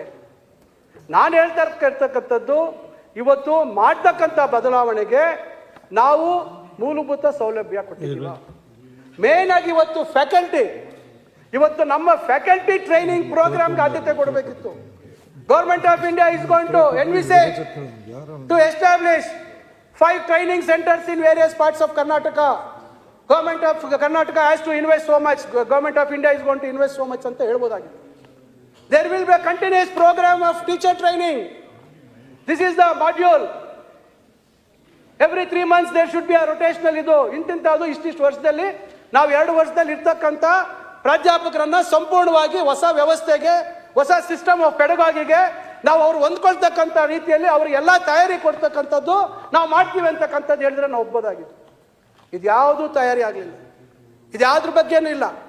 ಇವತ್ತು ಅಕ್ರಿಡೇಷನ್ ಇರ್ಬೋದು, ಅಫಿಲಿಯೇಷನ್ ಇರ್ಬೋದು, ಇವತ್ತೇನು ಜಿಯೋಗ್ರಫಿ ಆಫ್ ದ ಯೂನಿವರ್ಸಿಟೀಸ್, ನಾನು ಯಾವುದೇ ಯೂನಿವರ್ಸಿಟಿಗೆ ಹೋಗ್ಬೋದು, ಇವೆಲ್ಲ it is impractical in our system. ದಯವಿಟ್ಟು you have to open up your eyes. ದಯವಿಟ್ಟು ತಾವು ಕಣ್ ತೆರೆದು ನೋಡಬೇಕು. ಯಾರು ಇದಕ್ಕೆ ಕೇವಲ ತಮ್ಮ ಸರ್ಕಾರ ತಂತು ಅಂತಕ್ಕಂಥ ವಿರೋಧ ಮಾಡ್ತಕ್ಕಂಥದ್ದಲ್ಲ. ಇವತ್ತು ಬೇರೆ ನೆಲದಲ್ಲಿ, ಬೇರೆ ದೇಶದಲ್ಲಿ ಒಂದು ವ್ಯವಸ್ಥೆ ಇದೆ ಅಂತ ಮಾತ್ರಕ್ಕೆ ಅದಲ್ಲಿ ಯಶಸ್ವಿಯಾಗಿದೆ ಅಂತಕ್ಕಂಥದ್ದನ್ನ ನಾವು ಅನ್ಕೊಳ್ತೇವೆ. Grass on the other side is always green. ಆ ರೀತಿ ಆಲೋಚನೆ ಮಾಡ್ತಕ್ಕಂಥದ್ದು ಸೂಕ್ತ ಅಲ್ಲ. ದಯವಿಟ್ಟು ಅರ್ಥ ಮಾಡ್ಕೋಬೇಕು. ನಮ್ಮ ವ್ಯವಸ್ಥೆಯಲ್ಲಿ, ನಮ್ಮ ಸೊಸೈಟಿಯಲ್ಲಿ, ನಮ್ಮಲ್ಲಿರ್ತಕ್ಕಂಥ ಬಡತನ, ನಮ್ಮ ಮಕ್ಕಳ ಅಫೋರ್ಡಬಿಲಿಟಿ, ಸರ್ಕಾರದ ಪರಿಸ್ಥಿತಿಗಳು, ಇವೆಲ್ಲವನ್ನು ಆಲೋಚನೆ ಮಾಡಬೇಕಲ್ಲ. ಇಲ್ಲ, our government is taking the stand. Since we are bringing a new policy of 34 years, we are going to earmark 2 lakh crores. This year we are going to earmark 2 lakh crores.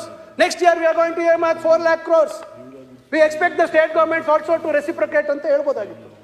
ಬೇರೆ ಎಲ್ಲ ಆದ್ಯತೆ ಬಿಟ್ಟು ಶಿಕ್ಷಣಕ್ಕೆ ಹೆಚ್ಚು ಆದ್ಯತೆ ಕೊಡ್ತೀವಿ ಅಂತ ಹೇಳ್ಬೋದಾಗಿತ್ತು. ಇದ್ಯಾವುದು ಇದ್ರ ಬಗ್ಗೆ ಸ್ಪೆಲ್ ಔಟ್ ಆಗಿಲ್ಲ. ತಮ್ಮದೇ ಸರ್ಕಾರ ತಂದಿರತಕ್ಕಂಥ ಟಾಸ್ಕ್ ಫೋರ್ಸ್, ಆ ಟಾಸ್ಕ್ ಫೋರ್ಸ್ ರೆಕಮೆಂಡೇಶನ್ಸ್ ಅನ್ನ ಇದ್ರೂ ಕೂಡ, ಸ್ಪಷ್ಟವಾಗಿ ಟಾಸ್ಕ್ ಫೋರ್ಸ್ ರೆಕಮೆಂಡೇಶನ್ಸ್ ಇದ್ರೂ ಸಹ ಇವತ್ತು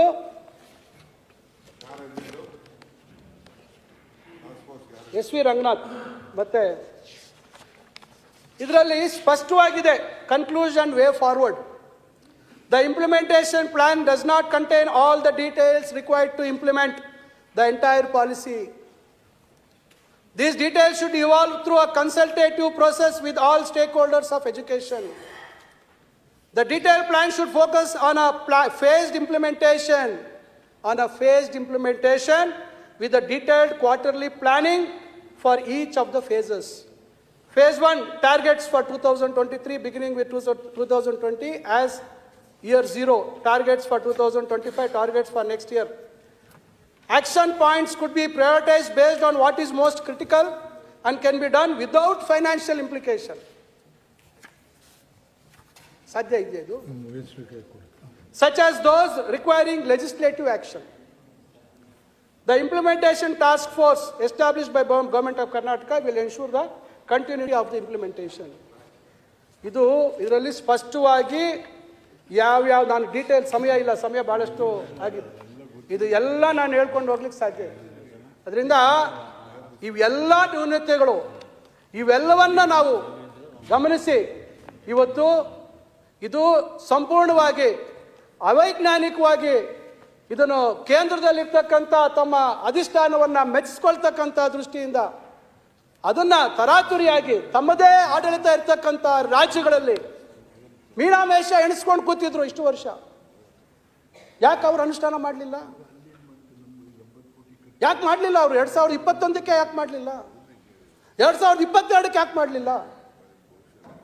ಯಾಕೆ ಮಾಡಲಿಲ್ಲ ಅಂತಕ್ಕಂಥದ್ದು ವಿರೋಧ ಇರ್ತಕ್ಕಂಥ ರಾಜ್ಯಗಳು ಬೇರೆ ವಿಚಾರ. ಅದರಿಂದ ನಾನು ತಮಗೆ ಹೇಳ್ತಾ ಇರ್ತಕ್ಕಂಥದ್ದು, ಇದು ಯಾವುದೇ ಪೂರ್ವ ತಯಾರಿ ಇಲ್ದಿರ, ನಿರ್ದಿಷ್ಟವಾದಂಥ ಗುರಿ ಇಲ್ದಿರ ಇರ್ತಕ್ಕಂಥ ಒಂದು. ಆಮೇಲೆ ಫೆಡರಲ್ ಸಿಸ್ಟಮ್ ಅಲ್ಲಿ you can only give the framework, you cannot impose. ತಾವು ಹೇಳ್ತಾ ಇದ್ದೀರಾ, ಇಂಪೋಸ್ ಮಾಡೋ ರೀತಿಯಲ್ಲಿ ಹೇಳ್ತಾ ಇದ್ದೀರಾ. The states which accept NEP will be getting funds from national research foundation. ಎಷ್ಟು ಸಾವಿರ ಕೋಟಿ ಕೊಟ್ಟಿದ್ದೀರಾ? 50,000 ಕೋಟಿ. ಯಾವಾಗ ಅನೌನ್ಸ್ ಮಾಡಿದ್ರಿ? When was it announced? Just 3-4 months back. ಯಾವತ್ತು ನಿಮ್ಮ ಪಾಲಿಸಿ ಬಂದಿದ್ದು 2020. ಇನ್ನೊಂದು ಮಾಡಿದ್ದೀರಾ, ರೂಸಾ ಇತ್ತು, ಮನಮೋಹನ್ ಸಿಂಗ್ ಅವ್ರ ಕಾಲದಲ್ಲಿ ರೂಸಾ ಇತ್ತು. I appreciate you continued RUSA 1, RUSA 2 funds ಕೊಟ್ಟಿದ್ದೀರಾ. ಈಗ ಮತ್ತೆ PM ಉಷಾ ಅಂತ ಬಂದಿದೆ, 12,000 ಕೋಟಿ. ಆದರೆ ಸ್ಪೆಸಿಫಿಕ್ ಆಗಿ ಇವತ್ತು ಏನು ತಾವೊಂದು ಬದಲಾವಣೆ ತರಬೇಕು, ದೊಡ್ಡ ಪ್ರಮಾಣದಲ್ಲಿ ಒಂದು ಕ್ರಾಂತಿಕಾರಿ ಒಂದು ನೀತಿಯನ್ನು ತಂದುಬಿಟ್ಟಿದ್ದೀವಿ, ಇದುವರೆಗೂ ಮಾಡಿರ್ತಕ್ಕಂಥವರೆಲ್ಲ ಏನು ಆಲೋಚನೆ ಮಾಡಿಲ್ಲ ಅಂತಕ್ಕಂಥ ರೀತಿಯಲ್ಲಿ ಬಿಂಬಿಸ್ತಕ್ಕಂಥ ಒಂದು ಕೆಲಸ ಮಾಡಿದಿರಲ್ಲ, ಬಹುಶಃ ಇದು ಯಾರು ಒಪ್ತಕ್ಕಂಥದ್ದಲ್ಲ. ನಾನು ಖಂಡಿತ I would appreciated irrespective of my political affiliation. ನೀವು ಇದೆಲ್ಲ ಪೂರ್ವ ತಯಾರಿ ಮಾಡಿ ಮೊದಲು ನಮ್ಮ ಮೂಲಭೂತ ಸೌಲಭ್ಯಗಳನ್ನು ಈಗ ನಮ್ಮ ಸದಸ್ಯರು ಕೇಳಿದ್ರು, ಗೆಸ್ಟ್ ಫ್ಯಾಕಲ್ಟಿ ರೆಗ್ಯುಲರೈಸೇಷನ್ ಮಾಡಬೇಕು ಅಂತ. ಇದಕ್ಕೊಂದು ಪರಿಹಾರ ಕಂಡುಕೊಡ್ಬೇಕಾಯ್ತು ಕೇಂದ್ರ ಸರ್ಕಾರ. ಇವತ್ತು ನಮ್ಮ ಒಂದು ರಾಜ್ಯದಲ್ಲಿ ಮಾತ್ರ ಇಲ್ಲ ಇವತ್ತು ಗೆಸ್ಟ್ ಫ್ಯಾಕಲ್ಟಿ, ಇಡೀ ದೇಶದಲ್ಲಿ ಎಲ್ಲ ರಾಜ್ಯಗಳಲ್ಲಿ ಇದೆ. ಇದಕ್ಕೆ ಮೊದಲು ಪರಿಹಾರ, ನಮ್ಮಲ್ಲಿ ಮುಂದೆ ಇರ್ತಕ್ಕಂಥ ಸಮಸ್ಯೆಗಳಿಗೆ ಪರಿಹಾರ ಕೊಟ್ಟು ನಂತರ ಹೇಳಿ. ನಾವು 2028-26 ಇವ ಹೇಳಿದ್ರಲ್ಲ, women's reservation bill we have accepted, ಮಹಿಳೆಯರಿಗೆ ಪ್ರಾಧಾನ್ಯತೆ ಕೊಟ್ಟಿದ್ದೀವಿ. ಆದರೆ 2028 ನಂತರ ಡಿಲಿಮಿಟೇಷನ್ ಆಗಬೇಕು, ಸೆನ್ಸಸ್ ಆಗಿಲ್ಲ. That is not the way to do it. ಮತ್ತೆ ಇನ್ನೊಂದು, ಮತ್ತೆ ಈಗ ಇಷ್ಟೊತ್ತು ರವಿಕುಮಾರ್ ಅವರು ಬಾಬಾ ಸಾಹೇಬ್ ಅಂಬೇಡ್ಕರ್ ಅವ್ರ ಬಗ್ಗೆ ಬಹಳ ಒಳ್ಳೆ ಮೆಚ್ಚುಗೆ ಮಾತುಗಳನ್ನು ಹೇಳಿದ್ರು.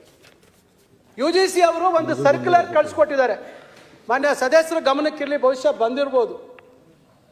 ವಿಶ್ವವಿದ್ಯಾಲಯಗಳು ಮತ್ತು ಕಾಲೇಜುಗಳಲ್ಲಿ ಸೆಲ್ಫಿ ಪಾಯಿಂಟ್ ಅಂತೆ. ಆ ಪೋರ್ಟಲ್ ಪ್ರೆಸ್ ಮಾಡಿದ್ರೆ ಯಾರ ಫೋಟೋ ಬರ್ತದೆ?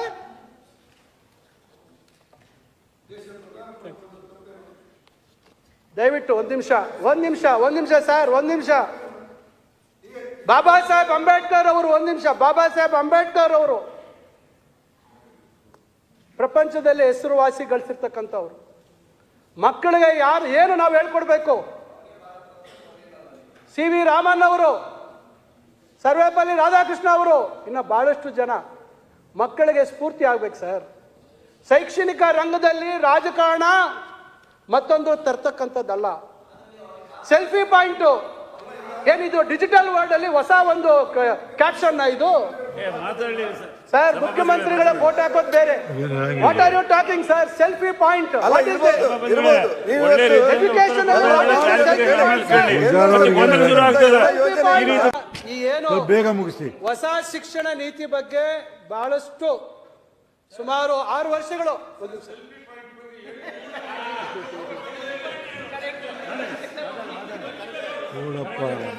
ಈಗ ಇದು ಒಂದು ಶಿಕ್ಷಣ ಸಂಸ್ಥೆ ವ್ಯವಸ್ಥೆಯಲ್ಲಿ ಸೆಲ್ಫಿ ಪಾಯಿಂಟ್ ಅಂತಕ್ಕಂಥದ್ದು ತಂತ್ರಜ್ಞಾನ ಇವತ್ತು ಕಾಲಕ್ಕೆ ಬದಲಾವಣೆ ಆಗ್ತಾ ಇದೆ.